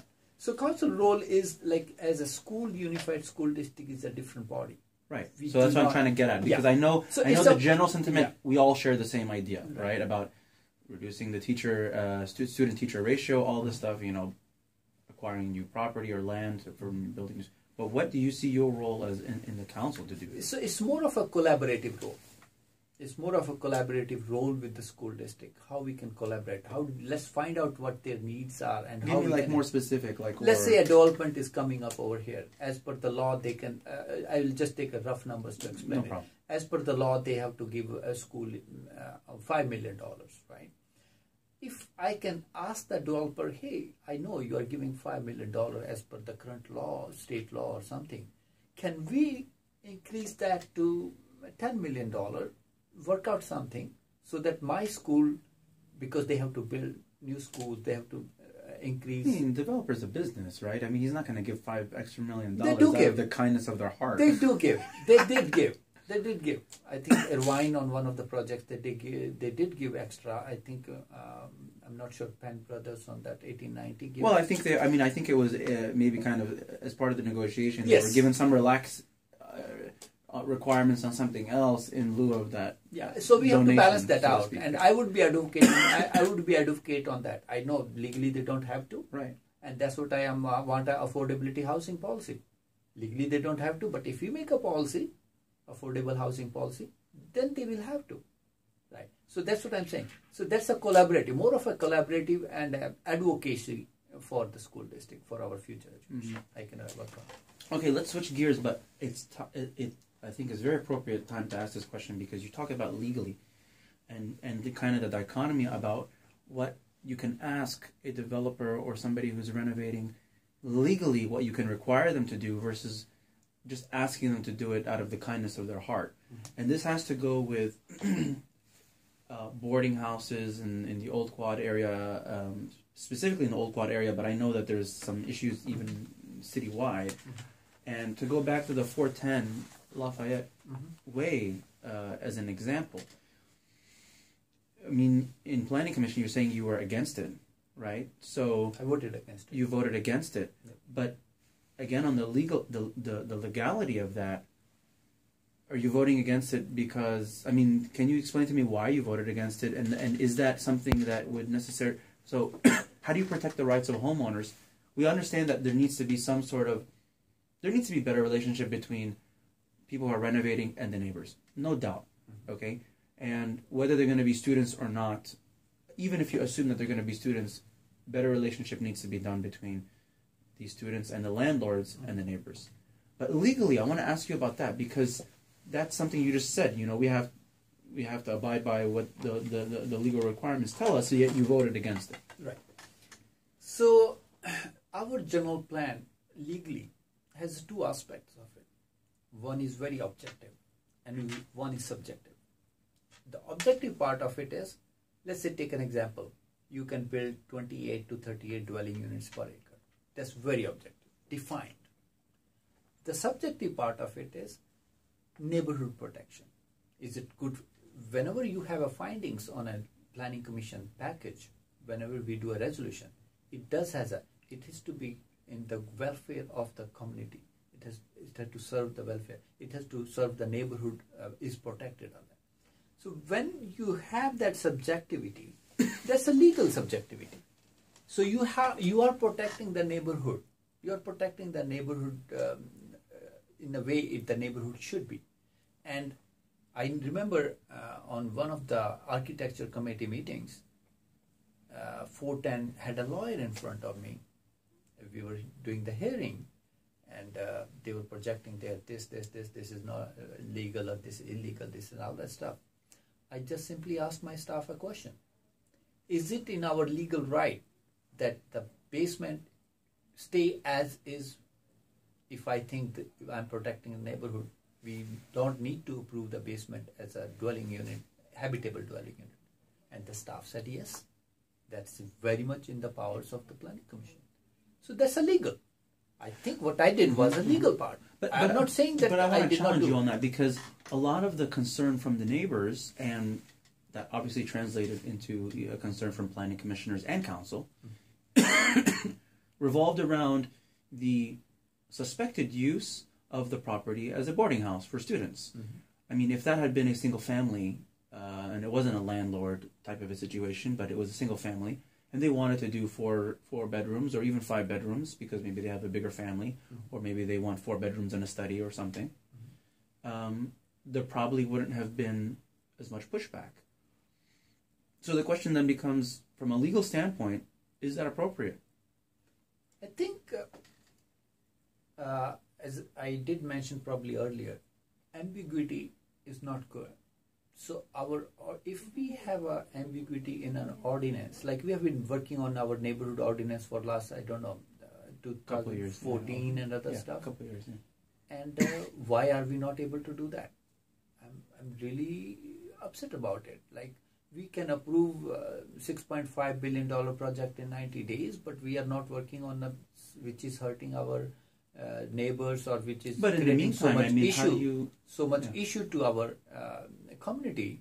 We're not working on to define that. And I think the way I make that judgment, that it is, are we protecting our neighborhood, what is going on, or what that particular development will get into. So I'm making my judgment on that, and my judgment is purely based on legal aspect of it. I'm not saying I'm doing any illegal when I'm doing No, I don't think anybody's suggesting that anybody's doing illegal. So what I'm saying is, I am thinking of my own perspective on that, and I think I'm making that judgment. Yes, it's very legal for me to protect it. Let's say, even if it's, again, I'm not suggesting that anybody's trying to do anything illegal, but let's assume that it is going to be students. Okay, isn't the appropriate response then just on enforcement of noise, on parties, on disrespectful behavior towards neighbors? I mean, is there the feeling that somebody who's not maybe involved or hasn't been seeing what's going on in Old Quad maybe will feel like, you're taking the actions of some ill-behaved students and you're applying it to everybody, and how do you protect the property owner's rights too? Because the property owner has rights also, right? Yeah. So we have a code enforcement. So part of it is coming up with the new ordinance, whatever we want to come up with, but part of it is what we have on the books, let's implement it.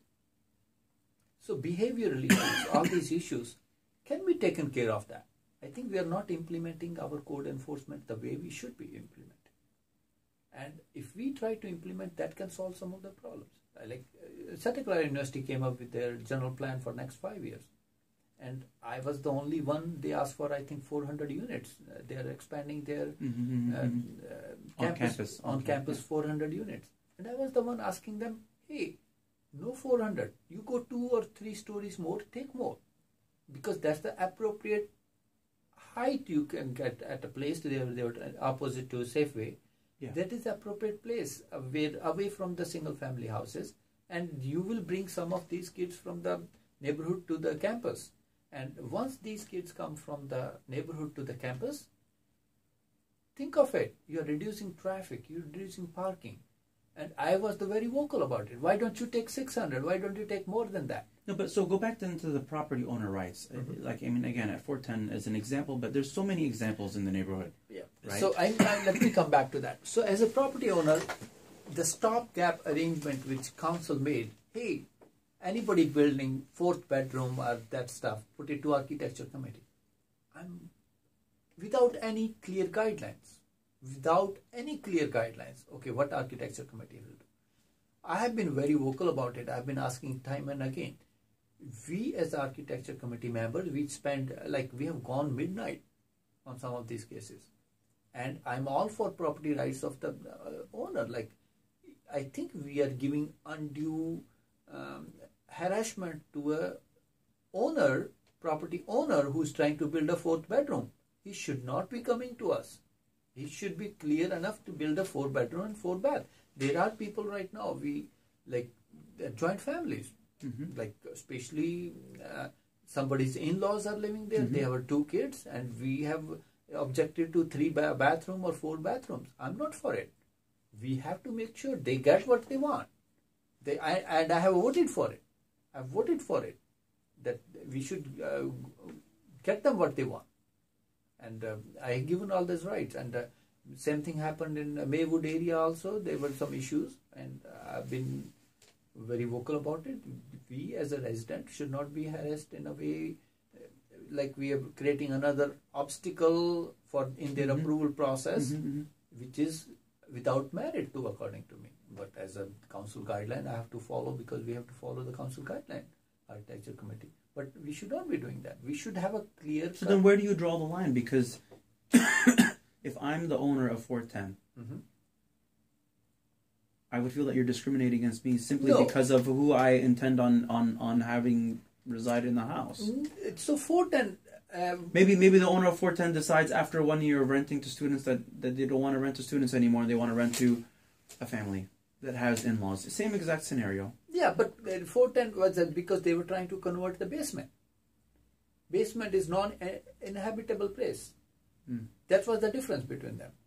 Versus house where you have a single floor and you are trying to add a fourth bedroom. That's a lot different than converting whole of a basement into something. Tell me why. How? How is that different? Because you are, okay, go back to the history also. What has been being done over there? How is this being used over there? And how's the involvement of the community coming back on there? So we have to take a feedback from the community too, right? So you cannot ignore the aspect. I think you're missing my question. Maybe let me rephrase it. How is converting the basement any different than expanding an additional room in the backyard? Because if somebody on a single story. Okay, let me. So many times I have asked, if there's a code enforcement on an issue, please go back, resolve that, then come back. What we have not been doing is, there are some code violations on the issue. They have been already violated some of those code. Oh, you mean like in terms of making the basement inhabitable before they got the permit? That's right. No, okay, put that aside. Let's say that the basement is just completely non-finished, okay? And they want to convert the basement to a habitable space. How is that any different than expanding an additional room in the backyard on a single story? Then we have to look at the neighborhood. What is the intent? No, but how are they different? Of course, you would have to look at the neighborhood in both scenarios. But how is that different? You're expanding space in the house. So one is vertical, one is horizontal. Yeah, it's a subjective issue, as I mentioned. It comes under the same platform of neighborhood protection. How do you think it is going to help the neighborhood? Whenever these things are coming out, there are neighbors who are coming out. Even when we add a second story, right? Even we are adding a second story. No, adding second story may cause some problems because of privacy issues from the height. Yeah. No, I'm just taking an example. The neighborhood comes over there. There is a reason the neighbor comes over there for privacy issues, right? But if it's not that case, that's right? what I'm saying. Yeah. No. It is related that way. Okay. So explain, yeah. if you have a parking issue in a neighborhood, if you have noise issue in a neighborhood, or if you have some disturbances in a neighborhood, you have to take care of all those effects when the neighborhood presents you something. Okay, I understand that. I get that. I'm still not getting the answer to my question, which is, you said that a basement is something that should be looked at more closely than expanding on a single-story home. Right. Why? I mean, it's you're expanding the house the total square area. In the same way, you want to build an extra room 400 square foot, you want to finish 400 square foot in the basement. So that's what I'm saying. That your judgment on that is the objective and subjective part. Whether you think that particular development, whichever way it is conducive to the neighborhood, I make my judgment on that one. Whether it will be conducive to the neighborhood or not. If I think will not be conducive to the neighborhood by adding 4th, 5th, 6th bedroom, I'll object to it. So it doesn't matter to you then, maybe it's different. So it doesn't matter if it's underground or in the... Yeah. Oh, okay. Right. So, because that's what I heard from you, and I didn't quite make the connection. Yeah. Okay, let's talk about 1890 El Camino. We can even talk about Mission... That's the 1890 is the Clay and Pierce. It's on El Camino. We can even talk about Mission Town Center, which was the Irvine on Benton and El Camino. And the concern really is why... Maybe even more related to the Mission Town Center one. Why wouldn't you want additional units and make a variance or a PD in areas that are next to transit? I mean, El Camino is a transit corridor. Sorry. Mission Town Center was right across from the train station. I mean, that's an ideal location to put more units or maybe you disagree with me, maybe you don't think it's an ideal location. I mean, obviously with taking care of the sensitivity to the neighbors' single-family homes in the back, like you suggested, which was implemented, right? In terms of reducing gradually the height, right? Until it reached to the single-family homes. But why would you want to reduce the number of homes on transit corridor areas? So let's go back to a step back. Our general plan amendment, general plan revision. If we try to arbitrarily change our general plan on the dais without discussion, proper discussion with the neighborhood, that's not a right thing to do. So in this scenario, we were trying to go to a density which was beyond our general plan guidelines. And especially it was being objected by the residents. So, are you in principle opposed then to higher density around transit, or you're suggesting that we should just go back to the general plan first? Yeah. And then so what I'm saying is the related project was not in our general plan. I voted for it because it did not have the type of impact which I'm thinking this one was having to our single family residences. It was, but we still voted for it. But in this scenario, what was that main factor for me not voting for it? Because the residents were not in line with what the general plan guidelines were. I don't want to impose on a resident where he or she is objecting to it and then override their objections by taking an arbitrary decision on that.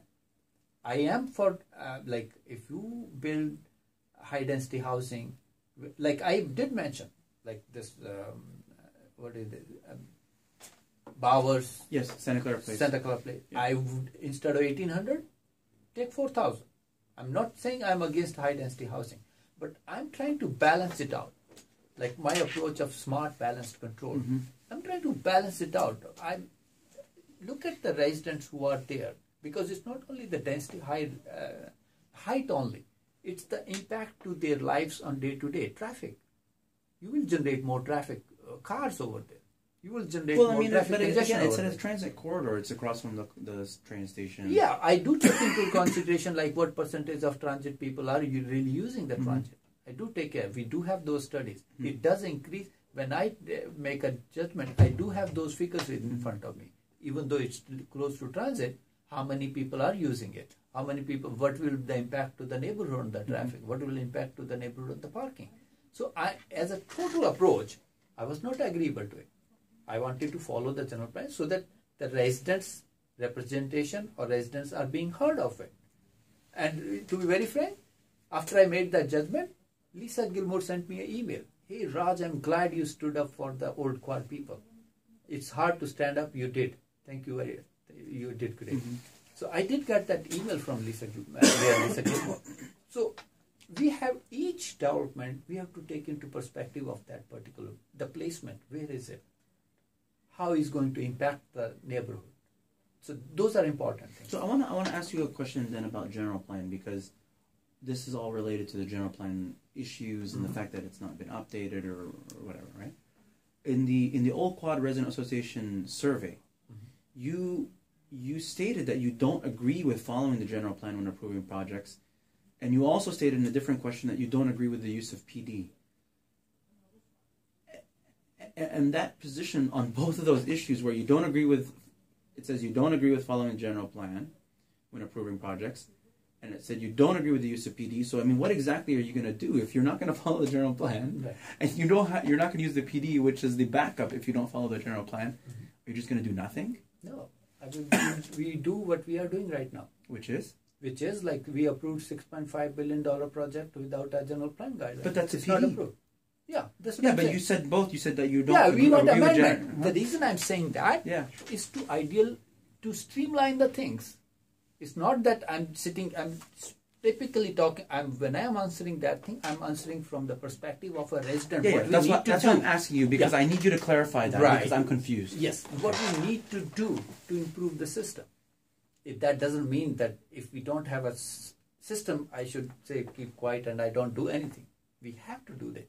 But my opinion over there is what we should do to improve these things. And that's the reason I'm asking for TDM penalties in the planning commission meeting. And that's the reason we are asking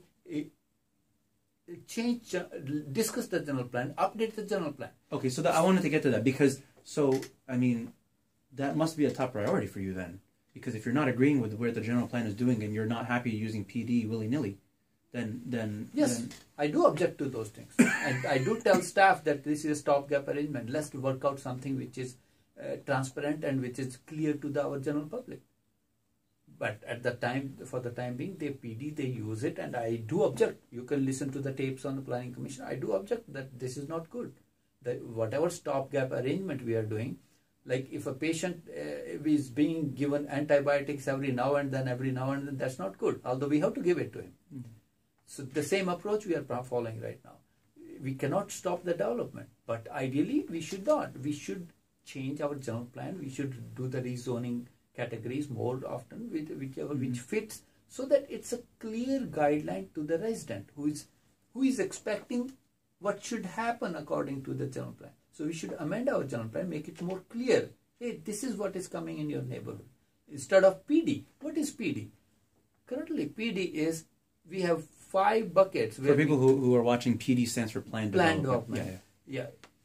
We have 5 different zoning, let's say R1, 6L and other zoning, and we can put those buckets into that. When we end up don't have any bucket and we are making arbitrary decision, we tell it a PD, plan development, which so many times I do not agree. Moonlight, that was a PD. We are trying to amend the our general plan right on the dais. I didn't agree to that thing. So, not that we can stop all the development. There are cases I would agree. Even though we update our general plan, there will be PDs coming up. But I want the PD part. It will always be there. But I want the ratio of plan development cases to be reduced, because plan development is something which is not covered in very clarity in our general plan. So I want that to be clarified so that ordinary resident who does not know these stuff in day-to-day life, he should be clear, okay, what is happening over there. So that's the reason I put it then in a broader perspective why we need to do that. Okay. I want to ask a question here, and again, I'm going to crank up the temperature a little bit on the hot seat. It's a question or a sentiment that I got from people who submitted things to me. And I'm hearing a little bit of it here now, but I'm sure there's nuance to it, and I want to give you the opportunity to respond. Right. A lot of people call you Mr. No, or this is the sentiment, because of how many times you said no, either in Planning Commission or in joint study sessions. What are your thoughts? Give me an example. No, I mean, like, even right now, when you said I didn't approve this project, I didn't approve this project, I mean, if I look at how many projects, the ratio of projects that you said yes to versus no, the no is way out. Okay, so this is, I have been on Planning Commission, I have been on Planning Commission more than 3.5 years. So I gave you no on these, and I explained you why I did vote no on this. So if I vote no, I give my logic. And these were the reasons I gave no. All other projects, a lot of those other projects I voted yes.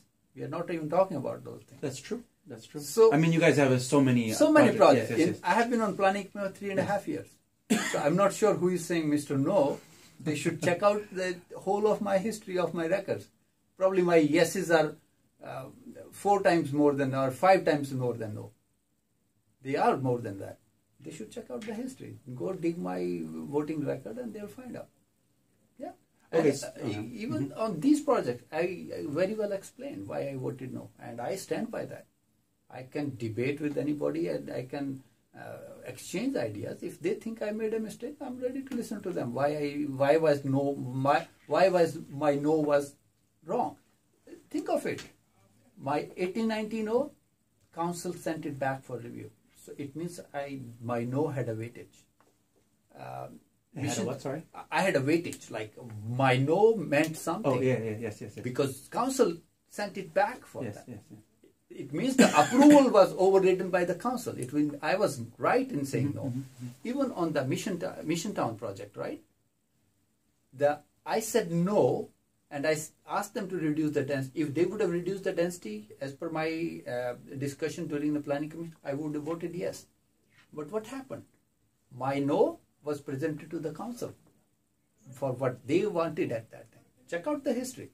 So my no has been very analytical. So my no is not, I don't know who is saying that, but they should analyze. They should, that's the thing. I do a lot of analysis on these things. Let me ask you another question, because so a lot they of have these to things, analyze that. No, because I wanna go along this line, because a lot of times the planning commission will have an opinion and it goes to council, and things are just thrown out the window, so to speak. Not always. Maybe I'm just being a little bit extreme here, but I'm trying to paint the contrast. Do you see that the planning commission, because you've been sitting on it for a few years now, and maybe even other commissions, maybe you were serving in some other roles, do you feel like it's more of a ceremonial role? The fact that when you take a decision, it goes to council, and that decision either gets thrown out the window. Again, I'm being on the extreme here. So, no, I don't think the way you are presenting it, because it's a process. Whether in planning commission we decide for a plan yes or no, what it adds to the process is a step where we are doing a due diligence of it. So even I know council is the highest decision making body. So what they decide is the final anyway. But if they override our decision, I'm okay with it. That's okay. But planning commission is a state mandated commission. We are doing our job, and it does add value to it. Like as in my case, my nose. My nose were very super good for the community. They came back to the council, and council said, agreed to my nose basically. So there's a process. So I do, in a process, as I said earlier, I listen. And I never make my decision as a personal decision. No. If I'm in minority, I'm in minority. That's okay. That's how I thought about it. At the end of a day, my majority of my planning commission made a judgment. I'm happy with whatever the judgment was. But it's a process. Each step is adding some value, adding some education to the residents. So I'm not in favor of remove this planning commission and let it go directly to the council. And one more thing. Well, do you think that the opposite might be a scenario where the council gives more authority to the planning commission? I think it's appropriate. Rather, we need to work on the processes more. Clarify, like general plan process, refine that, clarify that. The process is good. I don't disagree with the current process as such. But I think sometimes the arbitrary decisions we are making because of the ambiguities, that's more important. We need to clarify that versus talking about, hey, they override us or we override them. No, I disagree with that. They are elected officials. I'm just asking a hot seat No. I am agreeing to that, and they are elected officials, and I know as I mentioned on a related project, my preview was the zoning. I didn't have the fiscal impact study. The council was responsible for it. I disagreed with them on that. So they have that power. I respect that, and they are elected officials. I respect that. But we as a planning commissioner has another authority, but to our level. So we should use it. We should educate it more, and we should be more deliberating more details into a particular issue, so that by the time it goes to the council, they should know that what planning commission discussed. And surprisingly, in so many instances, the planning commission minutes were not included when the matter went to the council. That was so wrong, because the one important aspect of something going through planning commission to the council was they could see the deliberation in the discussion and the recommendation. In the recommendation of the planning commission. And they should be able to see the detail of the minutes. Yeah. And if they don't see the minutes, and they only see, hey, planning commission voted 5-2, that's not it doing doesn't it mean justice. much. It doesn't mean. So we have been asking us that please send our, rather in last so many times, we have asked staff to amend the minutes because they were shortcut summary minutes, and we said no, please. Even in moonlight, we did ask them to amend the minutes, that you are not presenting the facts what our discussion was about. And the only reason for that is the minutes are open for public, minutes are open for the council. It's on public record too. Public record. Yeah. So that the minutes are presented well. Yeah. What was it? And the council is more educated when they hear both sides of it. Right. So process is good. We need to tweak the certain things. That's what I am more important to me. I want to go back to the city place and the proposal that you had put together about saving 110 acres for 90% or 89% of the revenue. As a layperson, and I attended a bunch of the study sessions even there. And probably you must have heard me asking for the fiscal studies. Of course, yeah. So now, I haven't seen the fiscal studies. I'm going to assume that they're solid, or that if staff had an opportunity, they could have vetted it. So assuming that they are solid and that it was a brilliant idea, which, again, based on all I'm hearing, it's a brilliant idea. It has me scratching my head and saying, if it's such a great idea, how come Raj was not more effective in convincing people on that idea? In other words, if it's a bad idea, then no matter how much convincing you try to do, people won't listen. If it's a good idea and you don't do any convincing, then people, it's not that they don't want to listen, it's that they're just not getting the message. And according to what you were saying, afterwards people couldn't give you a reason why they didn't want to discuss it. And then the third stage, which is somebody who has a great idea but then becomes a very strong advocate for that idea and is a good salesman for that idea and is able to get people to win over on that idea. So I'm going to ask you a very point blank. Why is it that you weren't more effective in selling people on your idea? So there are two things in this thing. First of all, the fiscal studies was the last one to be brought. And that's where we are doing a very bad job in educating our residents. That fiscal study should have been brought way back, the first thing even before the development. Because it has different scenarios in it, we should have brought that fiscal study way back so that our residents would have been educated about it. The second thing, I'm as surprised as you are that it was a brilliant idea. And why didn't think of it? But you're the owner of that idea. Think of it. Yeah. Let me complete that. Think of it. Sorry. Think of it. If the council people who are supposed to be much more educated, they don't look at it, they don't study it, how can I go back to the residents and ask them to that? Although the period was small, I don't have that much outreach. If I were a council member, I was presented that study, I would have gone back to the staff. Our outreach is very bad with it. You have seen the public participation. I probably could not have energized thousands of people over there or hundreds of people over there. I didn't have bandwidth because of my other, whatever the circumstance in that particular time was. So I could not have. But it was a council responsibility. They should have analyzed it for good or bad. They should have told me that this is not good. In private conversations, none of them disagreed with me. If they did not understand it, it was their responsibility to ask the technical staff why it did not. Have you seen the minutes? Responsibility on you as well to sell your idea. Yes. Now, if you had sold your idea, maybe again it's not been vetted, right? So I'm assuming that it will clear the vetting process, but it hadn't even gotten to the stage, as you mentioned, where council even delegated the vetting to staff. Yeah, that's the problem. I am equally surprised. I am equally upset with that. What could you have done differently to have convinced them to do that?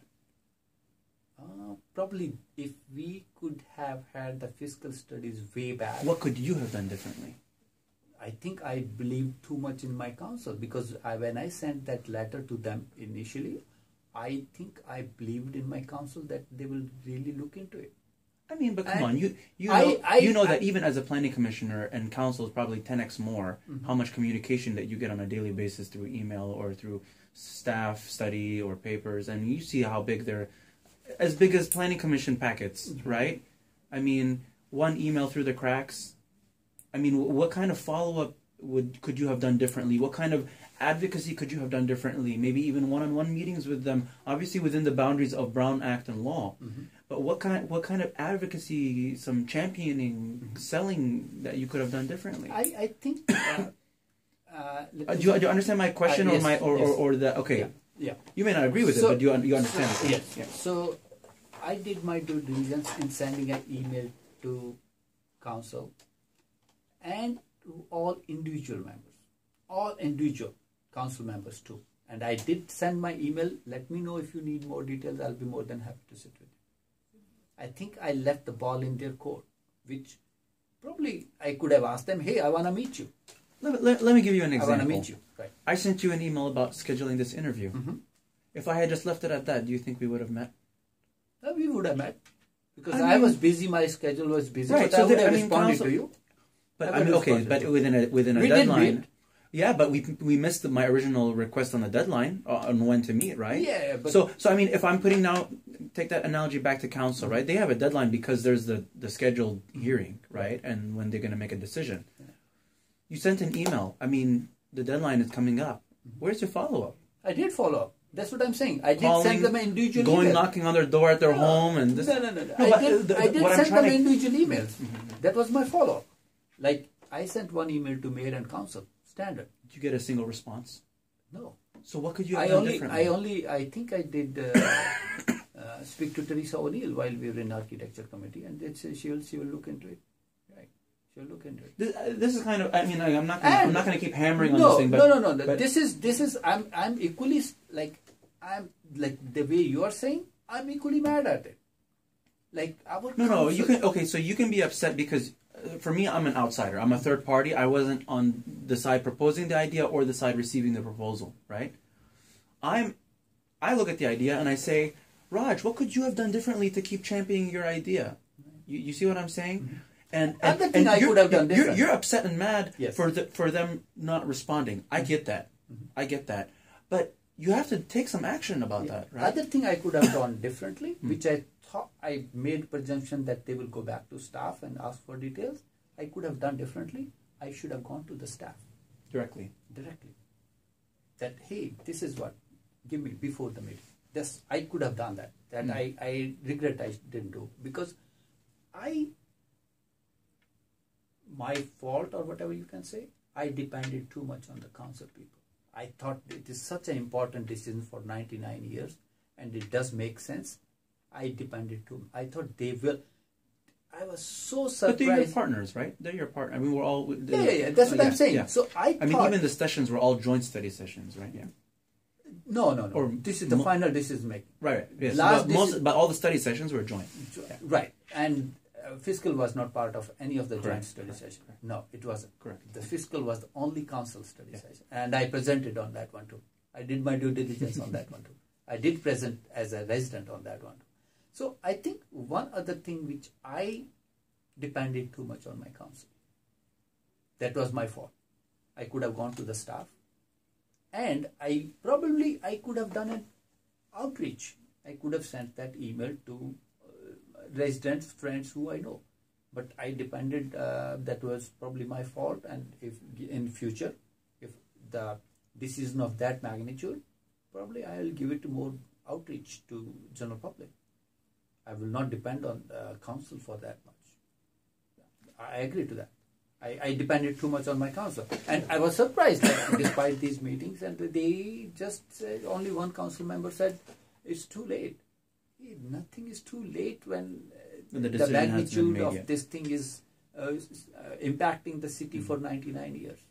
So I do accept that. I depended too much on my council. You just mentioned about outreach. So obviously you talked a lot in your opening and your platform, and you've been saying in a lot of the forums about how you plan to consult, inform, and I forgot the third one. Inform, consult, and involve. Residents and community members.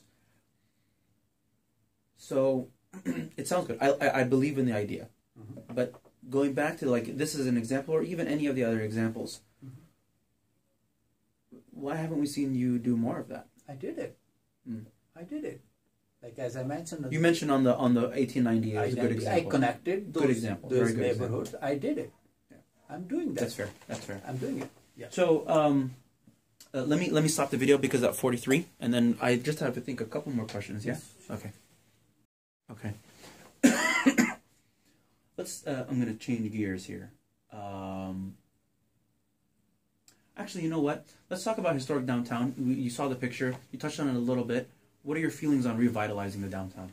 I mean, you talked about how it was maybe not a good idea to demolish it and all that stuff.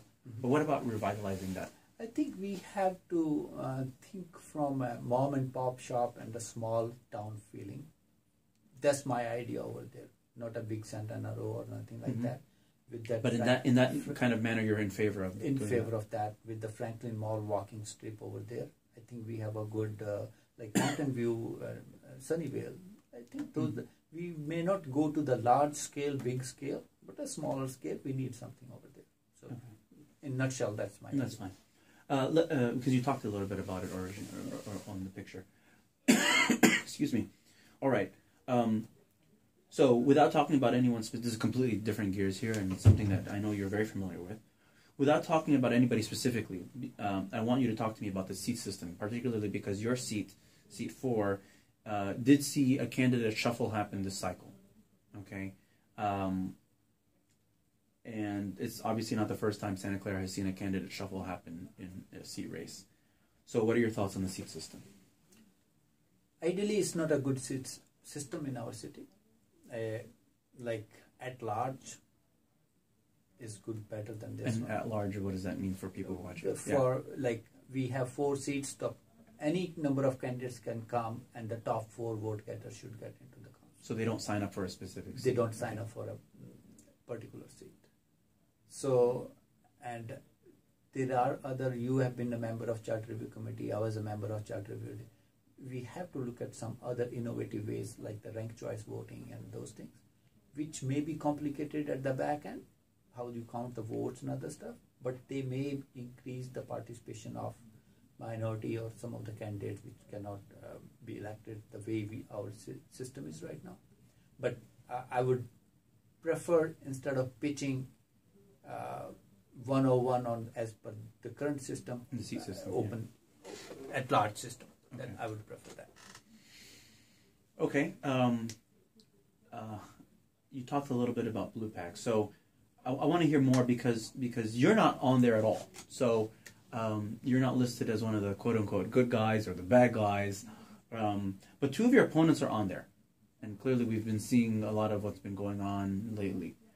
Talk to me about Blue Pack, and I know you talked in general about PACs, but specifically about Blue Pack and what's been going on.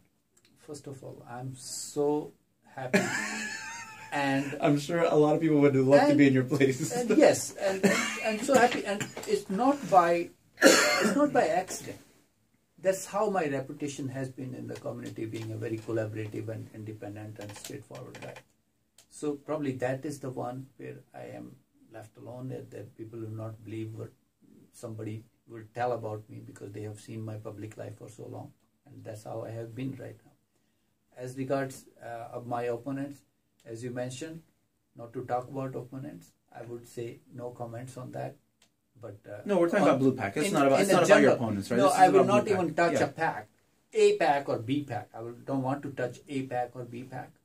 I would say it's a campaign finance reform thing, where we need to. So do you think then in the interim, until we solve that problem, in the interim, because it's legal, is it moral? Is it good? I mean, clearly, okay, even if you don't want to talk about Blue Pack specifically, I mean, it's, we're pitting people against each other. Yeah, that's what we are doing even in the seat system. Yeah. So, as I outset I said, this is not good for the community as such. Because on some flimsy ground or whatever, without going into details, we are a community where it should be more conducive. We should have an friendly election, and it should be issue-based. should not be influenced by any third party, period. Any third party. It should be issue based, which is residents should be educated about the issues, about the standing where the candidates stand on it. Third party influence is whatever it is, should be eliminated. I wish the legal system can eliminate, but if legal system cannot, I think it's the more informed voter will take care of it. Let me ask you a question, and I know it's maybe an insensitive question, and don't take it the wrong way. I don't necessarily believe in it, but I'm going to ask it anyways because it's the hot seat. You said, or maybe it's a speculation, that the reason that you're not mentioned on either side, good or bad side, is that because you have the reputation that you are, independent thinker and whatnot. Somebody could say that you are not listed on the. You basically, they haven't taken no PACs practically have taken a position on you, but they haven't taken a position on a bunch of other candidates as well. And you could say that, or somebody could say that, because you're not a threat or you're not a potential winner. In other words, why should we bother talking about this person when we don't believe that he has a chance? I'm running my own campaign, right? Sorry, it's an insensitive question. No. And I don't necessarily believe in it myself, but I'm asking. No. It doesn't. When you're in politics, you should be ready to answer any question. That's why you're in the hot seat. Period. Right? So I'm running my own campaign. I know how I'm running my campaign. So in politics, you don't listen to each and everything what is being thrown at you. So I do have a filter. I listen to everything. But I need to make sure what I respond to, what I don't respond to. So it's my campaign, and my campaign, I'm trying to run it very positively, irrespective of what, anybody who has given you that question thinks about it. I don't agree to that. So yes, I'm running my campaign as a healthy campaign, and I think I'll make it. More than fair. Okay, last question. We're just going to go through the Santa Clara measures. Okay, and then get your thoughts on them. You can be short, long, right. Whatever you like. Yeah, just, I know, OP... I'll explain it. No, I'll explain it for the people watching. Yeah. Measure O is adjusting council salaries, increasing it for council members to $2,000 a month, and mayor to $2,500 a month, and also establishing a salary setting commission that has the final say on adjustment for council salary every 2 years, either up with a 10% cap, or down with no floor. In favor or against, and why? So our council is not a full-time, it's a part-time council. And personally speaking, I'm blessed. I may not need that money on the council. But keeping in view young candidates, a student candidate like Anthony Back or Marcus Bracamonte, or for that matter, any other even working resident who does not have resources, I'm in support of it for that. Yeah. Even though it's not a full-time job type of thing. Yes, that's what I'm saying. What would you say about people who say it's a service job? I mean, service-oriented job. Of course, it's a service-oriented job. Any public service, like any commissions I'm serving on, you're getting almost zero or zero, even zero, right? Yeah. It is a public service job. But at the same time, let's look at the pros and cons. Our $750 million budget, what's the impact to our budget with that type of a salary on that? Nothing, almost zero, right? So if that can give some of these youth an opportunity, or some of these more members of the community to participate, if that very small amount... That's the deal breaker, yeah. That's the deal breaker, why not do it? If anybody purely thinks that this is service only, they can take the money and donate it to a charity. That's okay, that's a service too. Yes. But I don't want to restrict part of the community for which it may be important. So I'm for measure. That very fair. Measure P. Measure P is about term limits. So it basically changes our current system, which allows somebody who has termed out to reset by sitting out for 2 years or changing office for 2 years. To Measure P is now proposing lifetime term limits, 2 terms mayor, 2 terms council, end of story. You can't serve again. the highest office in this land has a term limit, the president. So we should think nobody is indispensable. That's the wrong notion. I fully agree with the term limit. We should have that term limit. Period. I'm all for it. Okay. Measure Q is how we appoint people to fill in vacancies if somebody leaves an elected position before their term is complete. Currently, as you're very well aware, since you did apply for the open seat, council has, if there's an open vacancy in any elected position, so that applies to council, mayor, but also to clerk and chief of police.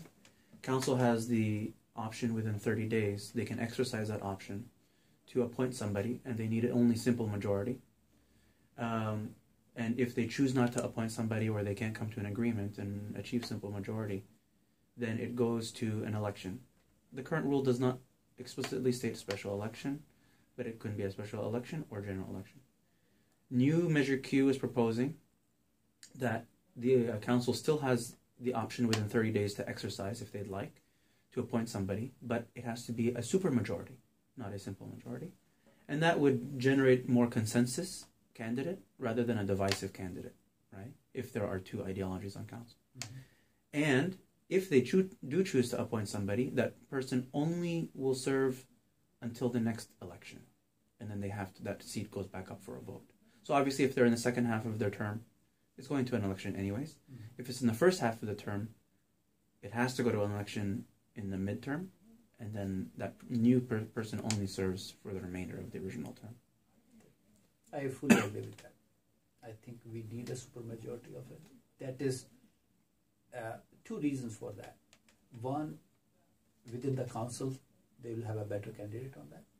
Even to the residents, they will have a, effect. They will show that, hey, this was a candidate who was picked by not only by simple majority, but a super majority.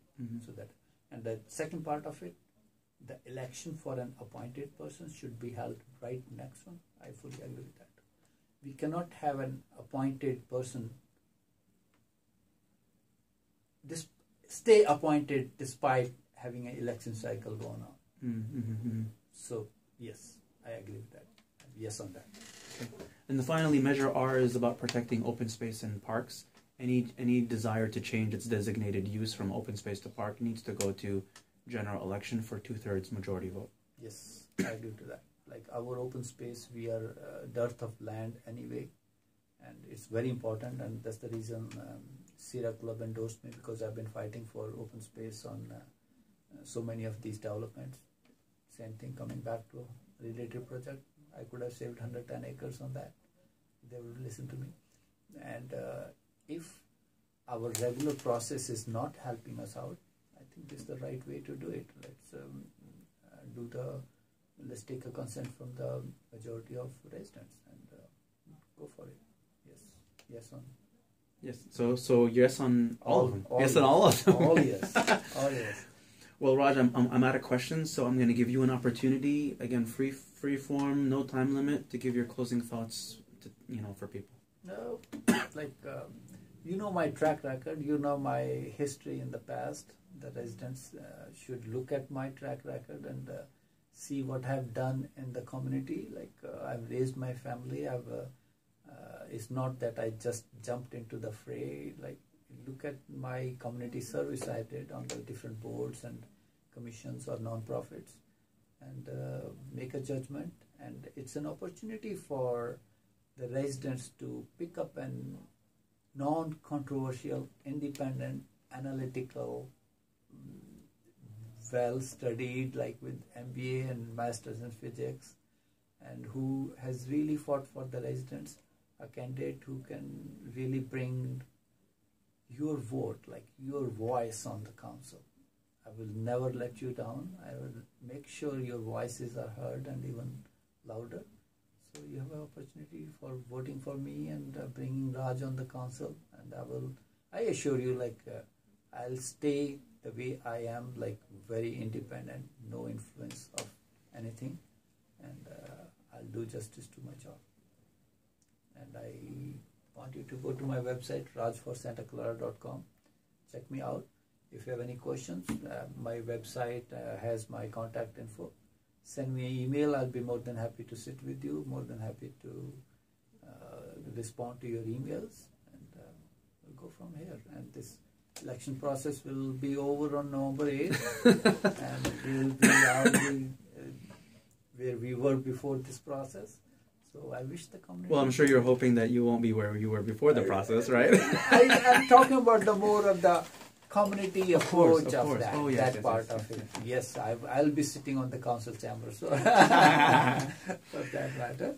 Yeah, so, yeah, I wish that Santa Clara has given me and my family such a great platform to where I am today, and I want to return a favor, and this is purely from my head and heart. I really want to fight for Santa Clara and Santa Clara residents for that, doing the right stuff, listening to you all, doing the right stuff. Vote for me, get a person on the council named Raj Chahal.